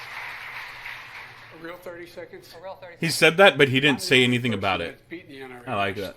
I'm the guy that got the Brady bill passed, the background checks, number one. Number two, we increased that background check during the Obama-Biden administration. I'm also the only guy that got assault weapons banned, and the number of clips in a gun banned.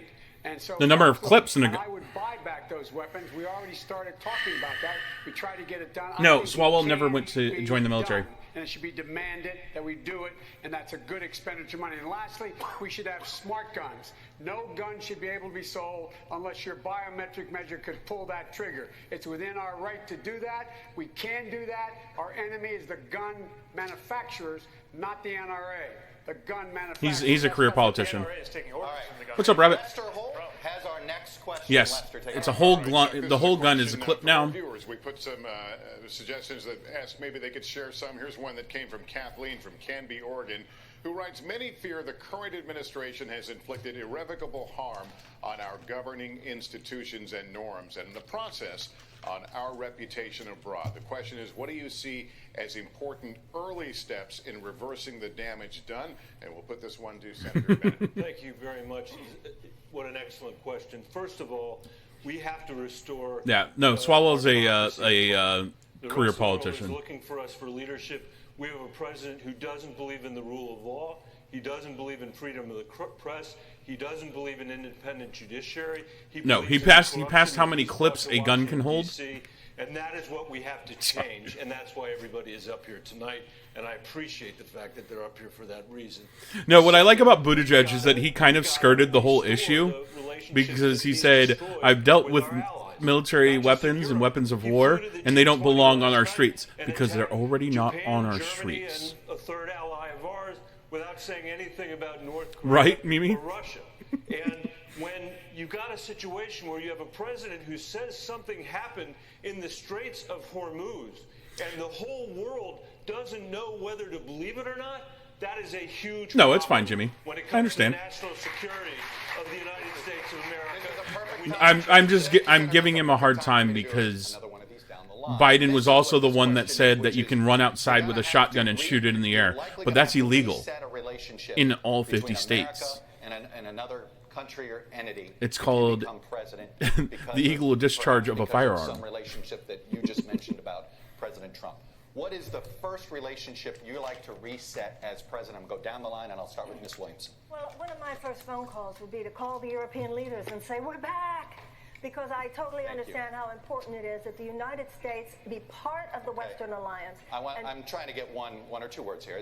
I hear you. Governor Hickenlooper. You know, I talk about your booty is mine. Zuckles, thank you for the host. Your booty is mine. But I understand they've been cheating and stealing intellectual property would be China, because if we're going to deal with public health pandemics, if we're going to deal with all the challenges of the globe, we've got to have relationships with everyone. Mr. Yang, we're trying to squeeze in a couple more things before we go to another. Thumper. China, we need to cooperate with them on climate change, AI, and other issues. North Korea.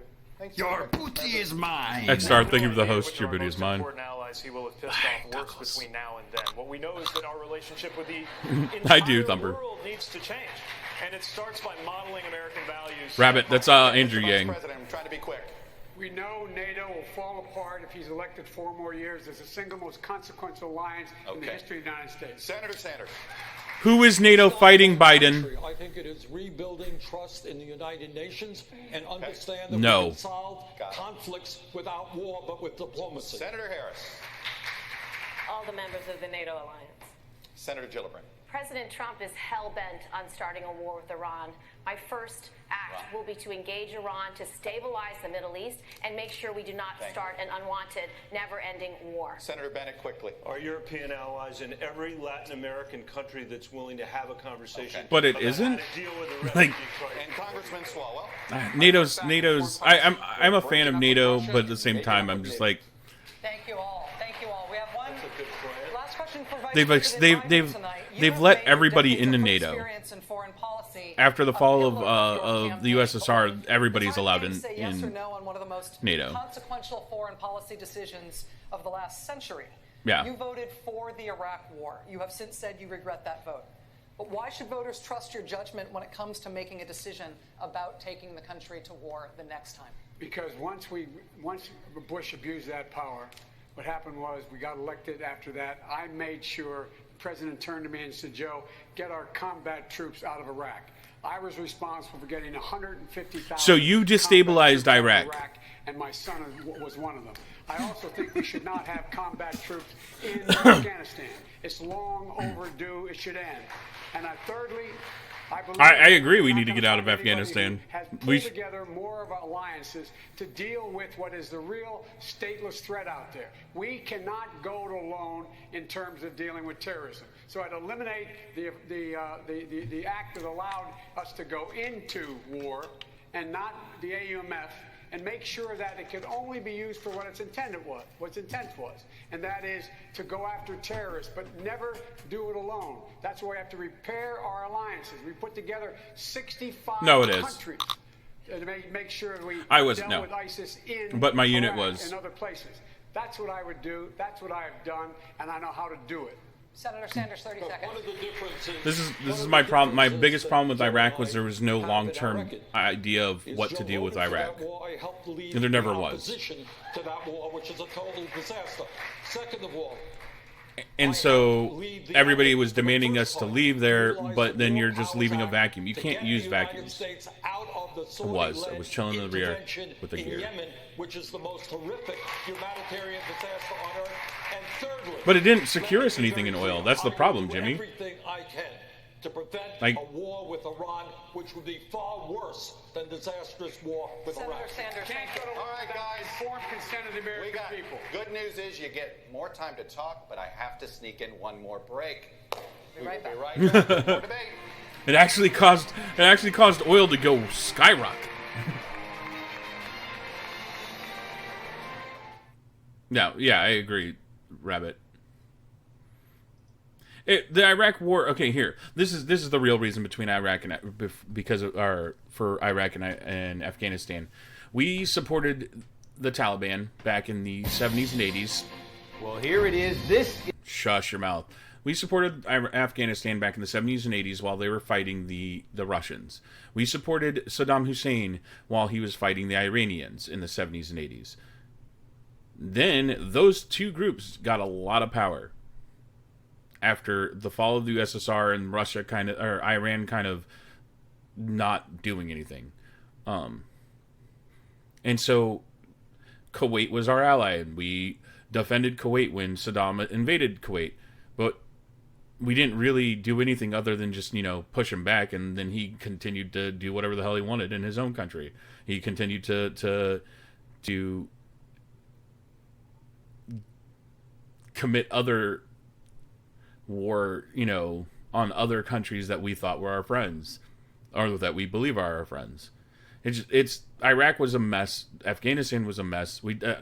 This is all part because the United States gets involved in other people's messes when we really we shouldn't be. No, he did. And now they don't. And now there's a mess going on in Iraq because nobody's there to kind of guide them along. There's the reason why we have military in Germany, well, a little bit in Germany, but we had military in Germany for so long after World War II. Part of the reason was to scare off the Russians. Another part is to make sure Germany doesn't fall back into the problems that they had that caused them to get into World War II. The same thing with Japan. We kept the military there because, again, we made them not ever have a military. Yeah. and also to kind of help stabilize the area to make sure that the people that started the wars weren't going to take power again. If you're going to do that, if you're going to invade a country and take out their current government, you have to at least be there to support. Thank you, Board Elephant. You have to at least be there to support the whatever system you're trying to set up afterwards.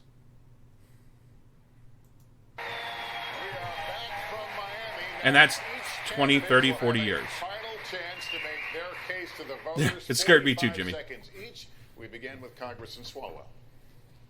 We can't be a forward-looking party if we look to the past for our leadership. I'm a congressman, but also a father of a 2-year-old and an infant. When I'm not changing diapers, I'm changing Washington. Most of the time, the diapers smell better. I went to Congress at 31, and I found a Washington that doesn't work for people like you and me. It's made of the rich and the disconnected. I was the first in my family to go to college and have student loan debt. And so I have led the effort to elect I'm doing the good, next Board Elephant. generation Just of watching the members rest of this Congress. debate. And we have a moment to seize. This is a can-do generation. This is the generation that will end climate chaos. This is the generation that will solve student loan debt. And this is the generation that will say enough is enough and end gun violence. This generation demands bold solutions. That's why I'm running for president. Congressman, thank you. Ms. Williamson, 45 seconds for your closing I'm statement. sorry we haven't talked more tonight about how we're going to beat Donald Trump. I have an idea about Donald Trump. Donald Trump is not going to be beaten just by insider politics talk. He's not going to be beaten just by somebody who has plans. He's going to be beaten by somebody who has an idea what this man has done. This man has reached into the psyche of the American people, and he has harnessed fear for political purposes. So, Mr. President, if you're listening, I want you to hear me, please. You have harnessed fear for political purposes, and only love can cast that out. So sir, I have a feeling you know what you're doing. I'm going to harness love for political purposes. I will Well, meet part of you the on that problem field, is and the sir, love will win. YouTube's bit rate right now. Senator Bennett. Yeah, Thank you. My mom and her parents came to the United States to rebuild their shattered lives. Okay. In the only country that they could. 300 years Spiritualism before that, my parents' family and self-help, came Mimi. searching religious freedom here. The ability for one generation to do better than the next is now severely at risk in the United States, especially No, he's among Mr. children Mackey living in Thumper. poverty like the ones I used to work for in the Denver Okay. public schools. That's why I'm running for president. Sorry. I've had two Every tough time I hear him races in talk, that's all I Colorado, think. By bringing people together, not by making empty promises. And I believe we need to build a broad coalition of Americans to beat Donald Trump, end the corruption in Washington, and build a new era of American democracy and American opportunity. This is going to be hard to do, but it's what our parents would have expected. It's what our kids deserve. I hope you'll join me in this effort. Thank you. Thank you. I actually don't hate him. I'm a small business owner I just who listening to brought him that makes me same think of something. scrappy spirit to make Colorado one of the most progressive states in America. We expanded reproductive health to reduce teenage abortion by 64%. Thumper, right? We were the first state to legalize marijuana, and we transformed our justice system in the process. We passed universal background checks in a purple state. We got to near universal health care coverage. We attacked climate change with the toughest methane regulations in the country, and for the last 3 years, we've been the #1 economy in America. You don't need big government to do big things. I know that because Yeah, I'm the one because person you up were here who's actually the first done state to the big legalize things marijuana, everyone so else is now you talking have about. marijuana If tourism. we turn towards Of course, your socialism, economy is going to do we well. run the risk of helping to re-elect the Let's worst be president honest in here. American history. The one thing that made the economy in Colorado what it is right now is marijuana. Women in America are on fire. We've marched, we've organized, we've run for office, and we've won. But our rights are under attack like never before by President Trump and the Republicans who want to repeal Roe v. Wade, which is why I went to the front lines in Georgia to fight for them. As president, I will take on the fights that no one else will. I stood up to the Pentagon and repealed Don't Ask, Don't Tell. I've stood up to the banks and voted against the bailout twice. I've stood up to Trump more than any other senator in the U.S. Senate. And I have the most comprehensive approach for getting money out of politics with publicly funded This elections cameraman. to deal with political corruption. Oh my goodness. Now is not the time to play it safe. Now is not the time to be afraid of firsts. We need a president who will take on the big challenges, even if she stands MSNBC, alone. you might want to Join check me out your in fighting cameraman for there, this. dude. Senator Gillibrand, thank you. Mr. Yang, you have 45 He's got the seconds shakes. for your closing. First, I want to thank everyone who put me on this stage tonight. I am proof that our democracy still works. Democrats and Americans around the country have one question for their nominee, and that is who can beat Donald Trump in 2020? That is the right question. And the right candidate to beat Donald Trump will be solving the problems that got Donald Trump elected, and will have a vision of a trickle-up economy that is already drawing thousands of disaffected Trump voters, conservatives, independents, and libertarians, as well as Democrats and progressives. I am that candidate. I can build a much broader coalition to beat Donald Trump. It is not left. It is not right. It is forward. And that is where I'll take the country in 2020. I mean, Rabbit, he's got to think about beating Trump because he's a Democrat. Thank you. Well, I just want to leave you with a couple of things. One, we need a nominee who has the ability to He laid down the plan of how he would go about trying to get elected as president to beat Trump. That's all they have to think about. This is all they can think about is how do you beat Trump? Do you attack him the way he thrives, which is by slinging mud, which is what most of these candidates have been doing, or do you attack his policies, or do you try to attack, go after the voters?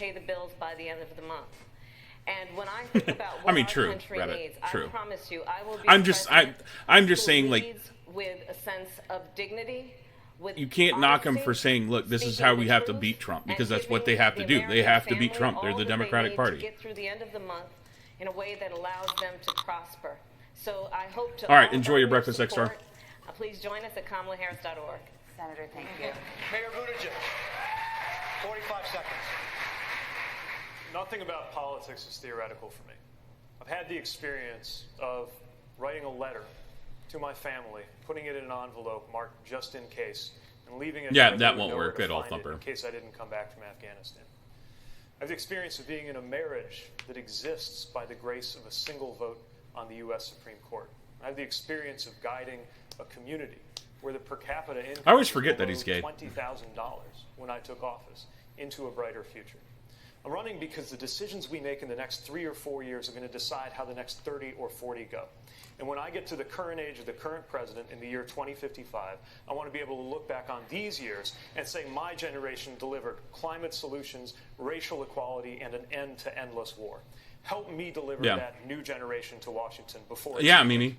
Thank you. Senator Sanders, 45 seconds to close here.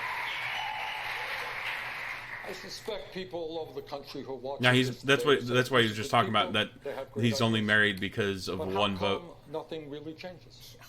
How come for the last 45 years wages have been stagnant for the middle class? How come we have the highest They haven't rate of been child stagnant. poverty? How come 45 million people still have student debt? How come 3 people own more wealth than the bottom Because y'all half push of college America? is the only way to And get here ahead. is the answer. Nothing will change unless we have the guts to take on Wall Street, the insurance industry, the pharmaceutical industry, the military-industrial complex, and the fossil fuel industry. If we don't have the guts to take them on, we'll continue to have plans, we'll continue to have talk, and the rich will get richer, and everybody else will be struggling. Thank you, Senator. And lastly, we'll hear from Vice President Biden. Sir, you have 45 seconds. Thank you very much. I'm ready to lead this country because I think it's important we restore the soul of this nation. This president has ripped it out. It's the only president in our history who has equated racist and white supremacist with ordinary and decent people. He did not. Why are you lying, Biden? He did not say that. He said, this is his exact words. I'm not talking about the racist or the white supremacists. Those people need to be attacked. But there were good people on both sides that were hurt. That is what he said. That is exactly what Trump said. But they keep twisting it because that's what they want to push. I will find before the night's over. I will find you the clip of what Trump actually said. Together, So God bless you all, and may God protect our troops. Yeah, I agree, Rabbit. Oh, no, they are. They love pushing it.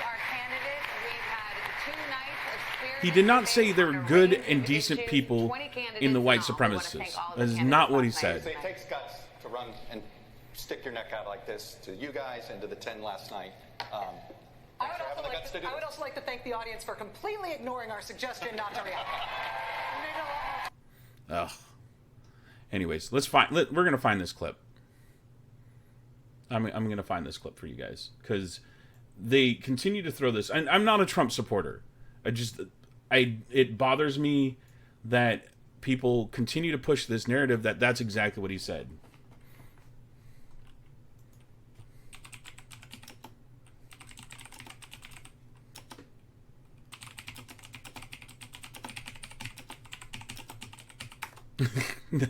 No, I won't do that.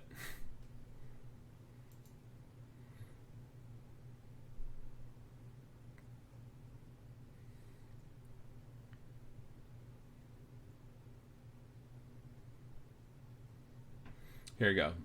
We're gonna pull up this. I'm gonna show y'all. This is the transcripts. This is from PolitiFact's website. Hold on, let me make sure.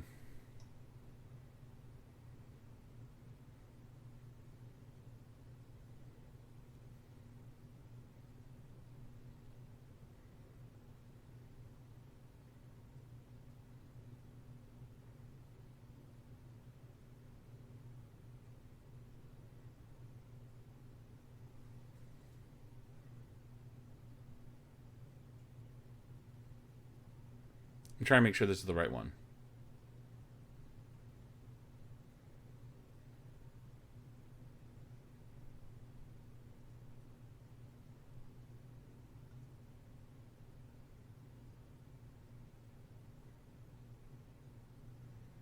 Oh, that's a big mess. That's a big mess. All right, I think I found a video of it. What you're calling. Here we go. We're gonna. You need to. Oh my goodness! Get out of here! Get out of here, Thumper. The alt-left and white supremacists on the same moral plane. I'm not putting anybody on a moral plane. What I'm saying is this. You had a group on one side and you had a group on the other, and they came at each other with clubs, and it was vicious, and it was horrible, and it was a horrible thing to watch. But there is another side. There was a group on this side, you can call them the left, you've just called them the left, that came violently attacking the other group. So you can say what you want, but that's the way it is. On both sides, sir? You said there was hatred, there was violence on both sides. Well, I do think there's blame. Yes, I think there's blame on both sides. You look at both sides. I think there's blame on both sides, and I have no doubt about it, and you don't have any doubt about it either. And if you reported it accurately, you would say. Kill the person. Heather hired Charlottesville. They showed up in Charlottesville to protest. Excuse me. They didn't put themselves down as the owner. And you had some very bad people in that group. But you also had people that were very fine people on both sides. You had people in that group, excuse me, I saw the same pictures as you did. You had people in that group that were there to protest the taking down of, to them, a very, very important statue and the renaming of a park from Robert E. Lee to another name. Like nationalists? Well, no, George Washington was a slave owner. Was George Washington a slave owner? So will George Washington now lose his status? Are we going to take down, excuse me, are we going to take down statues to George Washington? How about Thomas Jefferson? What do you think of Thomas Jefferson? You like him? Okay, good. Are we going to take down the statue? Because he was a major slave owner. Now we're going to take down his statue. So you know what? It's fine. You're changing history. You're changing culture. No, I mean, he's not. People, and I'm not talking about the neo-Nazis and the white nationalists, because they should be condemned totally. But you had many people in that group other than neo-Nazis and white This is what he nationalists, actually okay? said, and this is what And the everybody press has treated them misconstrues. absolutely unfairly. Now, in the other group also, You had some fine people, but you also had troublemakers, and you see them come with the black outfits and with the helmets and with the baseball bats. You had a lot of bad people in the other group too. I'm sorry, I just didn't understand what you were. So, like I said, people want to say that, oh, he made a racist remark. No, but he said right there, y'all heard it. This is unedited, that he said that neo-Nazis and white nationalists should be not, put up on a pedestal. But everybody wants to say that. That's exactly what he said by saying they're fine people. No, he was saying that people out there protesting, you had fine people out there that were at danger because of other groups. Oh, trigger happy, I'm not a fan of Alex Jones. He peddles conspiracy theories, and I'm not a fan of him. I don't think that he should be deplatformed, and I think he has every right to say what he says, but I'm not a fan of him. No, it isn't. And that's what bothers me the most, Thumper, is that, like I said, I don't agree with Trump. I'm not a Trump fan, but I don't care for the way that a lot of people keep spinning stuff that he says to make him look worse than he already looks. No, I agree, Thumper. And that's what bothers me the most. That's what bothered me about Biden, saying that, oh, he said they're fine people, the white nationalists. No, that's not what he said at all, Biden, and you know that's not what he said. You're using it because people are allowing you to say it. Pfft. Rabbit, you're not wrong. You're not wrong. I always find I find these Democratic debates interesting. My biggest problem is that a lot of it seems to be these are the problems, these are the problems, these are problems. No plans. Ask a libertarian. Yeah. That you don't have to ask a libertarian, they'll tell you themselves, Thumper. Taxation is theft.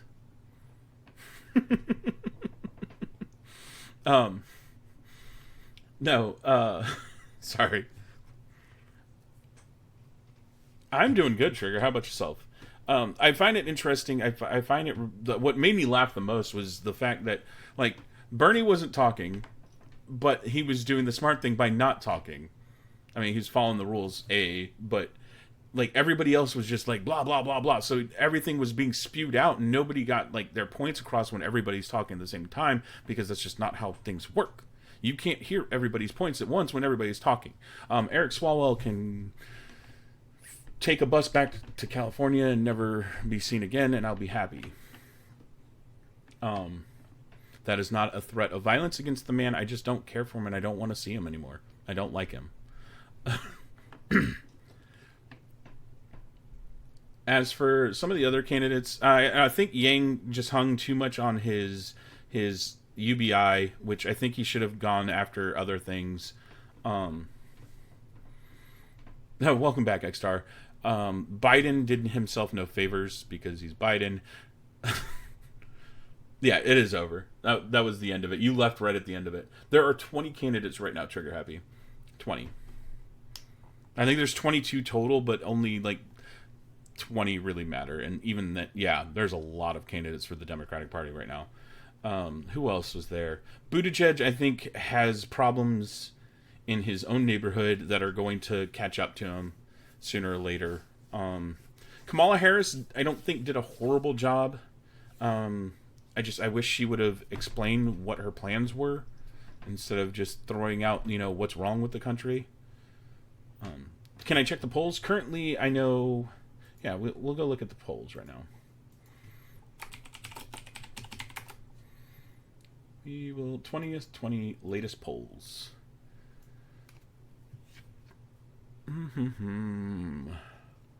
Alright, as of yesterday... let me pull this up on the screen.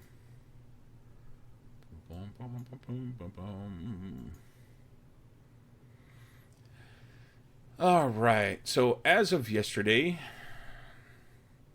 Biden is in the lead at 32%, Sanders is 16.9%, Warren is at 12.8%, Harris is at 7.0%, Buttigieg is at 6.6%, Beto O'Rourke is at 3.3. Booker's at 2.3. Yang is at 1.3. Hang out, hurry up, you better take a guess. Thank you for the sparks. No, I agree, Thumper. I know. That's my biggest problem with Kamala Harris is that her plan is just Orange Man bad, and you can't run off of Orange Man bad. You can't. You can't win against Trump off Orange Man bad. This is from yesterday. They won't have another poll out probably until Monday, which will be more affected by what's going on, what happened yesterday and today. Klobuchar, who was on last night, is at 0.9. Tulsi Gabbard's at 0.8. Castro, who I thought did a decent job last night, is at 0.8. Let's see. Ryan is at 0.6. Bullock is at 0.5. Gillibrand's at 0.5. Who else is on here? Bennett's at 0.4. Inslee's at 0.4. Delaney's at 0.4. De Blasio's at 0.4. Hickenlooper's at 3. And Moulton, who we haven't seen any of, is at 0.1. Klobuchar. I'm sorry. Klobuchar. Is that better? Klobuchar? I apologize. Yeah, you can run on Orange Man bad, but you can't win with it. You can't. I apologize, Thumper. Klobuchar. I will do better. Is that better for you guys? I will do better. I'm sorry. But like, what is this? What's the dates on here? Oh, so last month Biden was way up, but he's slowly losing ground. Warren is pulling up. Sanders is pulling up. Everybody else is staying pretty normal. Nobody else is really going anywhere.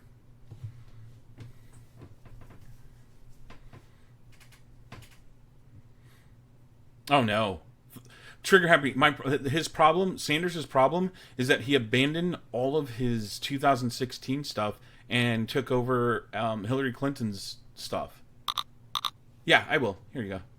This is from Real Clear Politics.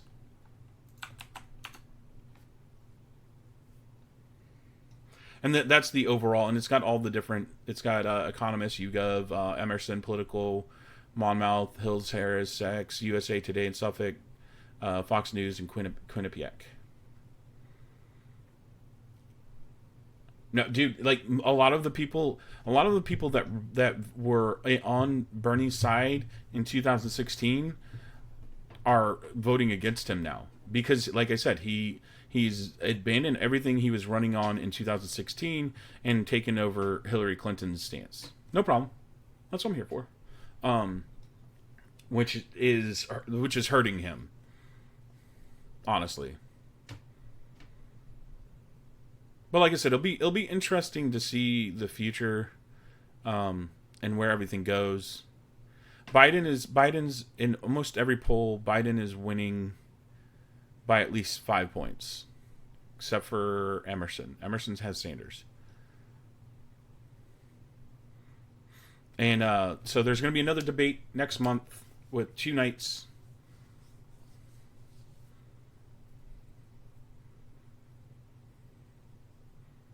Yeah. And I think Rabbit, that's what bothers me the most is that the people that are actually wanting to do real good and not just make sure they get the office are being completely ignored. I don't know if I've said it. I'm not a big fan of Gabbard's social policies, Tulsi Gabbard, but I am kind of rooting for her as an underdog. Tomorrow night, I don't know what I'm going to play tomorrow night, but I usually play a bunch of FPSs, and while I'm waiting for all the RPGs of this year, like Outer Worlds, Rebel Galaxy Outlaw, I've been playing a lot of FPSs and Smite. Oh, tonight, I'm actually going to end my stream here in a little bit. Because I usually do PieRat TV on Friday nights, but since they had the debate today, I wanted to do it today, so I usually go a couple hours on that, and then move on from there, and then just call it for the evening. I know, X-Star, but I will be back on tomorrow night. Rabbit, you know what's funny is I can actually run for president right now.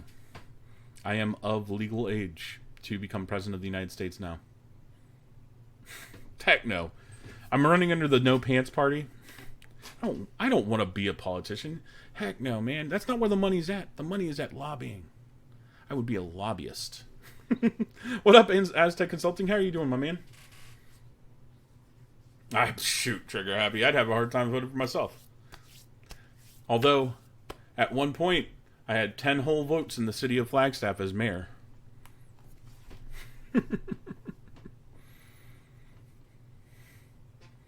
Dude, no. Yeah.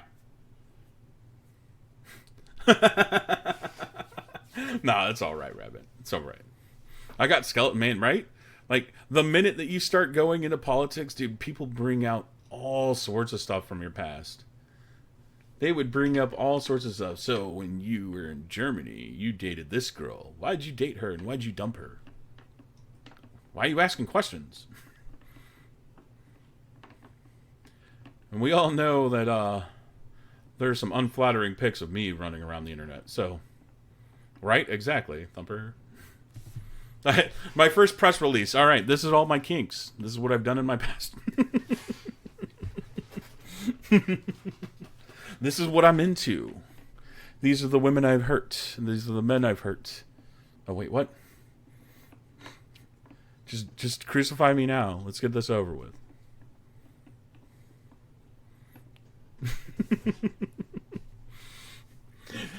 Oh, man. So, but I'm glad y'all came and hung out with me. I do PieRat TV every Friday night at 8 p.m. This week, because of the Democratic debate, I decided to do it today and yesterday. Next month, when they do the next Democratic debate, I will probably do the same thing. I'll hold 2 days of viewing with you guys. Yeah, I agree, Aztec.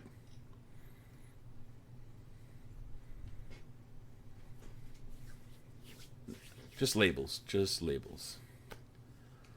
Hey, I try to vote with whoever I like the most that year. I don't care their party, as long as they stand up for the things that I stand up for. That's really all I'm about. Thank you for the sticker, Rabbit. But we'll see. We'll see how it goes. We will see how it goes for the next couple months, because let me see when the Iowa caucus is, or the Iowa primary, because that's the first one.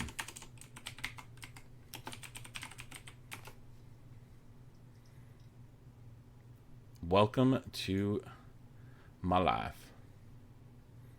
All right, so February 3rd, 2020. February 3rd, 2020 will be the first primary.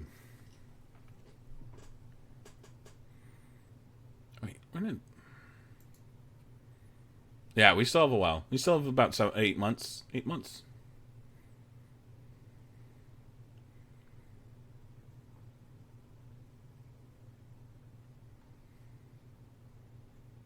Oh, I forgot Cory Booker was on yesterday.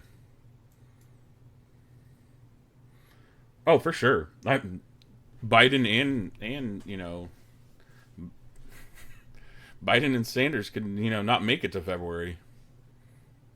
Not wishing any harm on them. I'm just letting you know. And Trump could die from then to there. You know, nobody knows.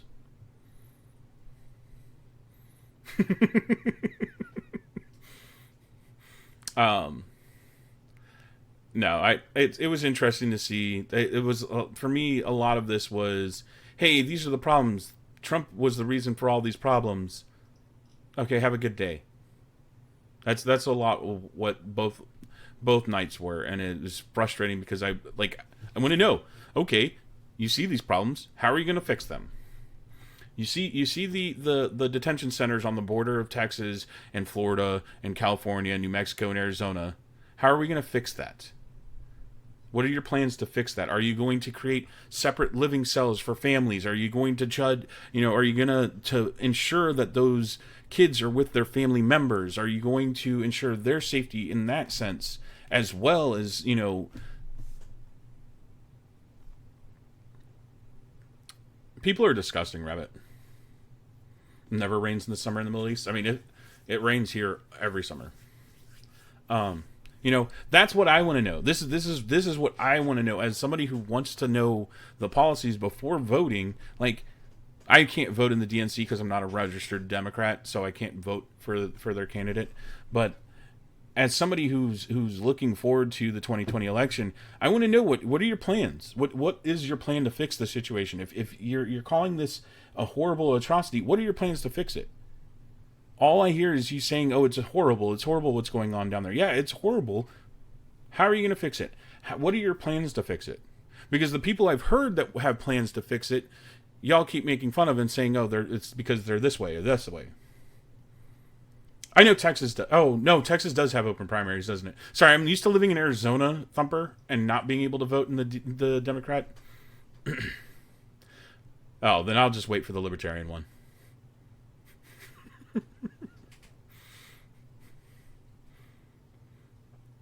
Oh, that's good. Yeah, because no, in Arizona, I'm pretty sure the DNC there, you can't vote in their primary unless you're a Democrat. Or the vegan part of... I don't know. They'll tell you, though, Rabbit. So, but I thank you guys for hanging out with me. I do enjoy I enjoy doing PieRat TV. I've been just trying to figure out whether I want to do this more than once a week.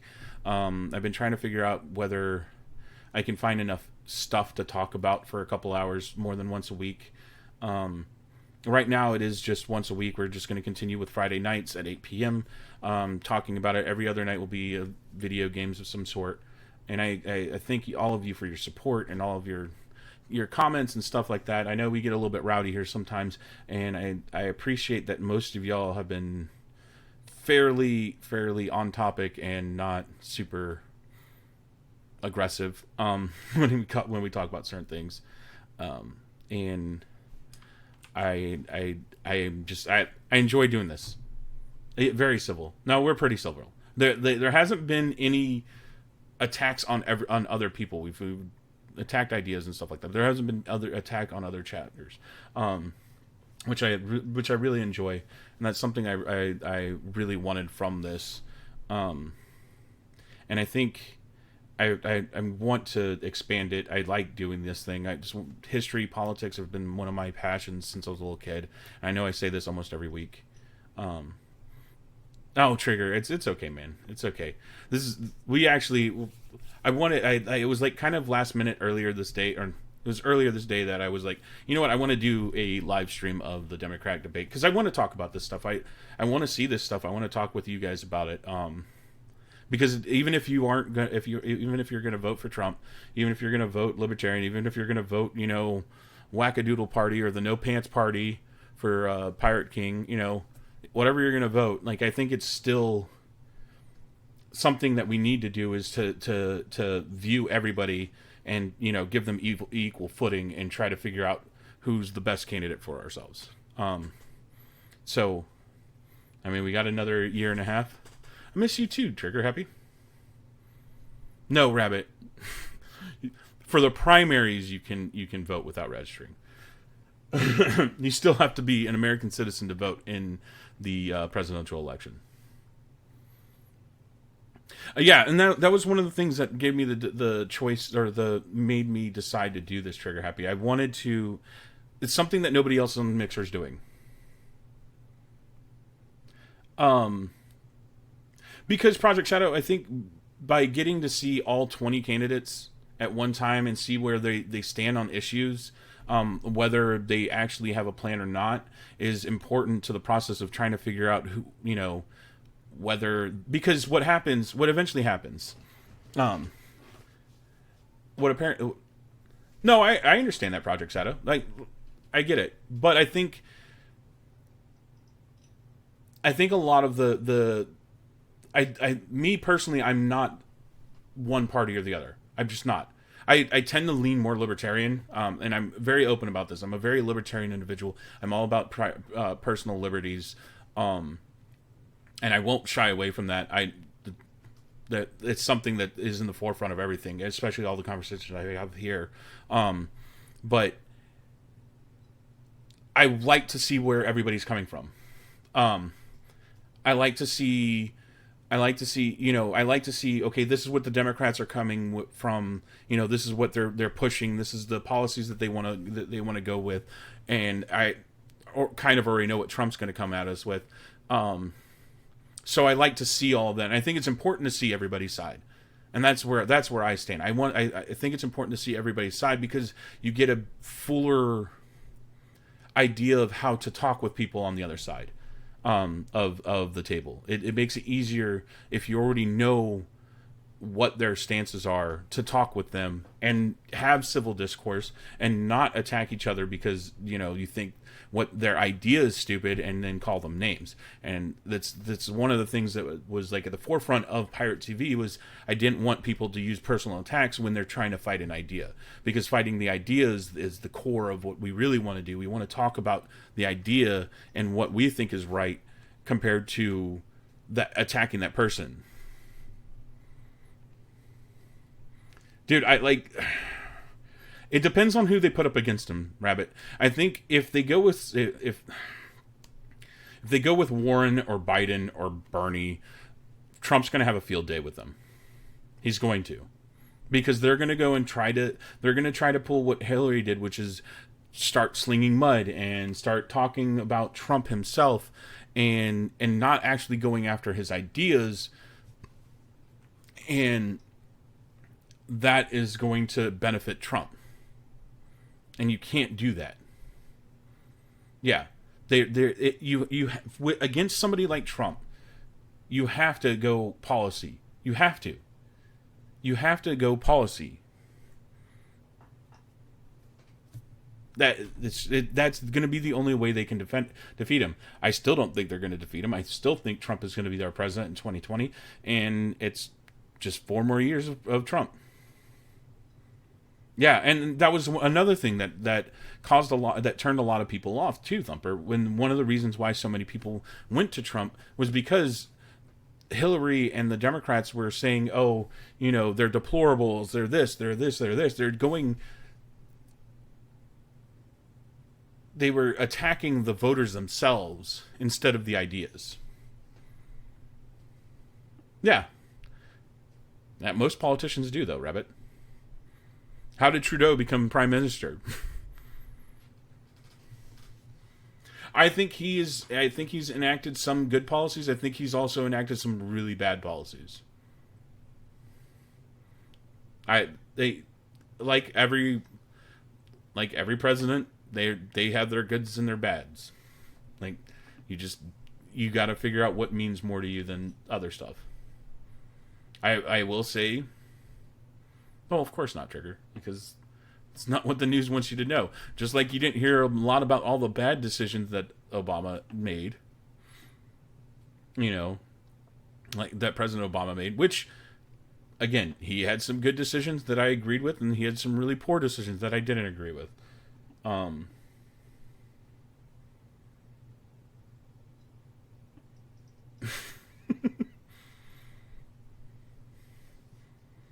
Yeah.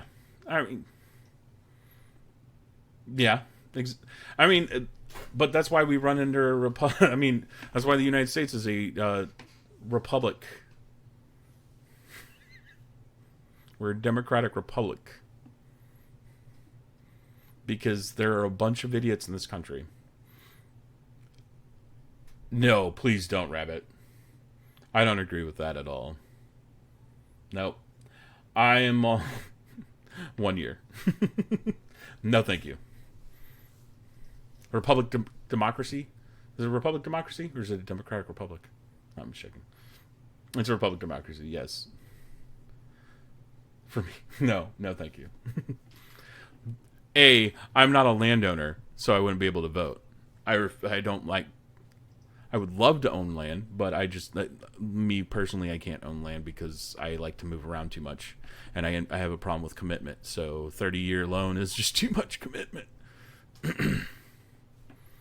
Oh, goodness, Trigger Happy. Now you're asking for all sorts of problems. Only gun owners can vote. Get out of here. Yeah, there you go. There you go, Thumper. That's the proper. We're a democratic republic and a representative democracy. That's the proper... We just got people in government that represent us. trying to take away our guns.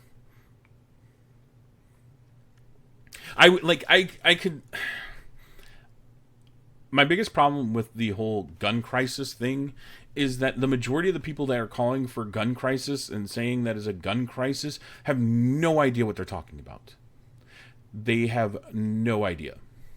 Now, if you could get me somebody like if Pete Buttigieg and I were to sit down and talk about guns, I'm pretty sure he could have a understanding about guns. Meanwhile, somebody like Eric Swalwell will call everything assault rifles if it looks scary. Joe Biden talks about putting clips into a gun all at once, and it's always been one, and it's one of the things, like, and everybody's like, oh, that's an NRA talking point. That's an NRA talking point. No, it's. I know about this stuff because I deal with firearms. I've dealt with firearms. I've lived in the military. I've dealt with firearms. I've shot firearms. I've seen what they do to people.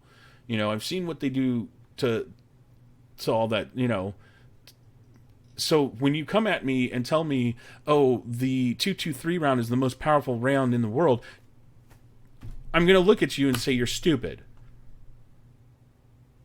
And I'm going to say, okay, why should I take your opinion on what we should do with guns if you can't even realize that the 223 round is a really small round and nowhere close to one of the most powerful? Like, I would rather have a discussion with somebody who was anti-gun who actually knew about firearms. If you know about firearms and you're anti-gun, I respect you because you actually know what you're talking about. Rabbit, you're going to cause all sorts of problems here. You're Canadian. And for me, it's also the same thing with immigration. It's like the majority of these people want to talk about immigration. They want to talk about, what's good for our economies and everything, and that but they don't live down on the border. Like, mind you, Beto O'Rourke lives down on the border. He's in El Paso. But the majority of the people that talked in the Democratic, in the Democratic debate, most of them don't live anywhere close to the border. They don't. They visit the border when they're trying to pull up votes. We allow people over legally. We do. But again, I'm all for reforming the immigration. I'm all for it. I'm for making it easier to get a green card. I'm for making it easier to get a work visa. I'm for making it easier to become a citizen in this country. I'm for all that stuff. How do we get there, though? None of them want to talk about that. They don't want to talk about how to fix it. They just want to point out the problems, and that's been my issue this whole time. Because none of them see it. None of them go down to Brownsville. They don't go down to the Valley in Texas. They don't go down to the Rio Grande. They don't see how the people there are affected by it.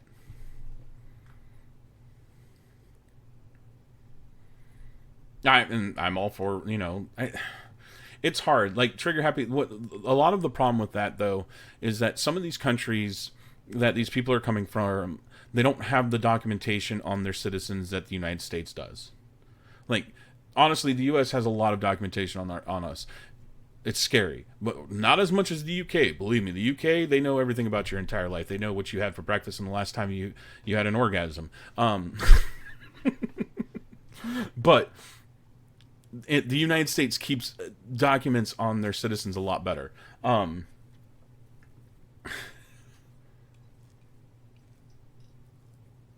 that's another thing you have to think about. If you have migration, are the infrastructures able to keep up with it? Are you going to be able to improve your infrastructure? Like, these are the things that aren't addressed, and when they are addressed, oh, you're just a racist. That's your problem.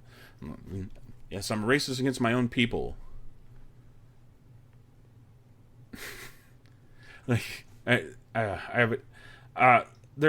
I'm all for fixing it, but we have to figure out a good way to fix it without crippling our current systems, our current economy as they are right now, as it is right now.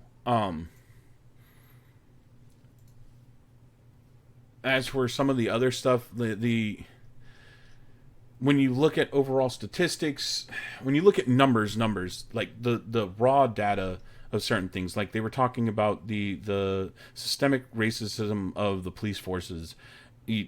Honestly, it's more dangerous to be a Hispanic male than it is to be black or white. But everybody wants to talk about, they don't talk about that. That's looking at raw data. Now,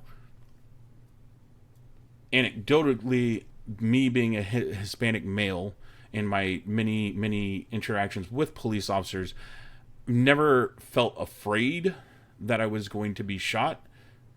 I've always worried that I'm being pulled over for the wrong reason, or that I'm being questioned for the wrong reason. Yes, that is a feeling that I have had, but I've never been afraid that I'm going to die, because I take every precaution in trying to avoid that kind of situation. Now, could it happen? Of course it could. But, I mean, I could be also hit by a Mack truck in my living room. So, I mean, are you going to go into every situation fearful for your life and live in the life of fear, or are you just going to say, okay, it's my time to go, it's my time to go? I mean, just that's what cops do. They pull you over.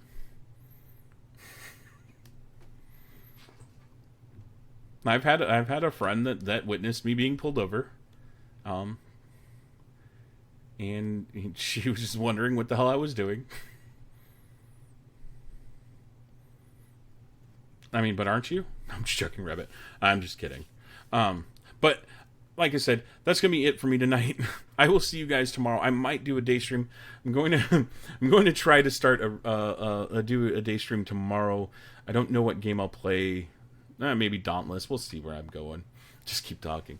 And I will see you guys tomorrow during the day, or definitely tomorrow night at 8 p.m. Have no idea what I'll be playing tomorrow night either. So we'll see. We'll see where we go from there. I love all of your faces. Thank you for hanging out with me. Thank you for making PieRat TV what it is. And I will see you guys tomorrow. Laters.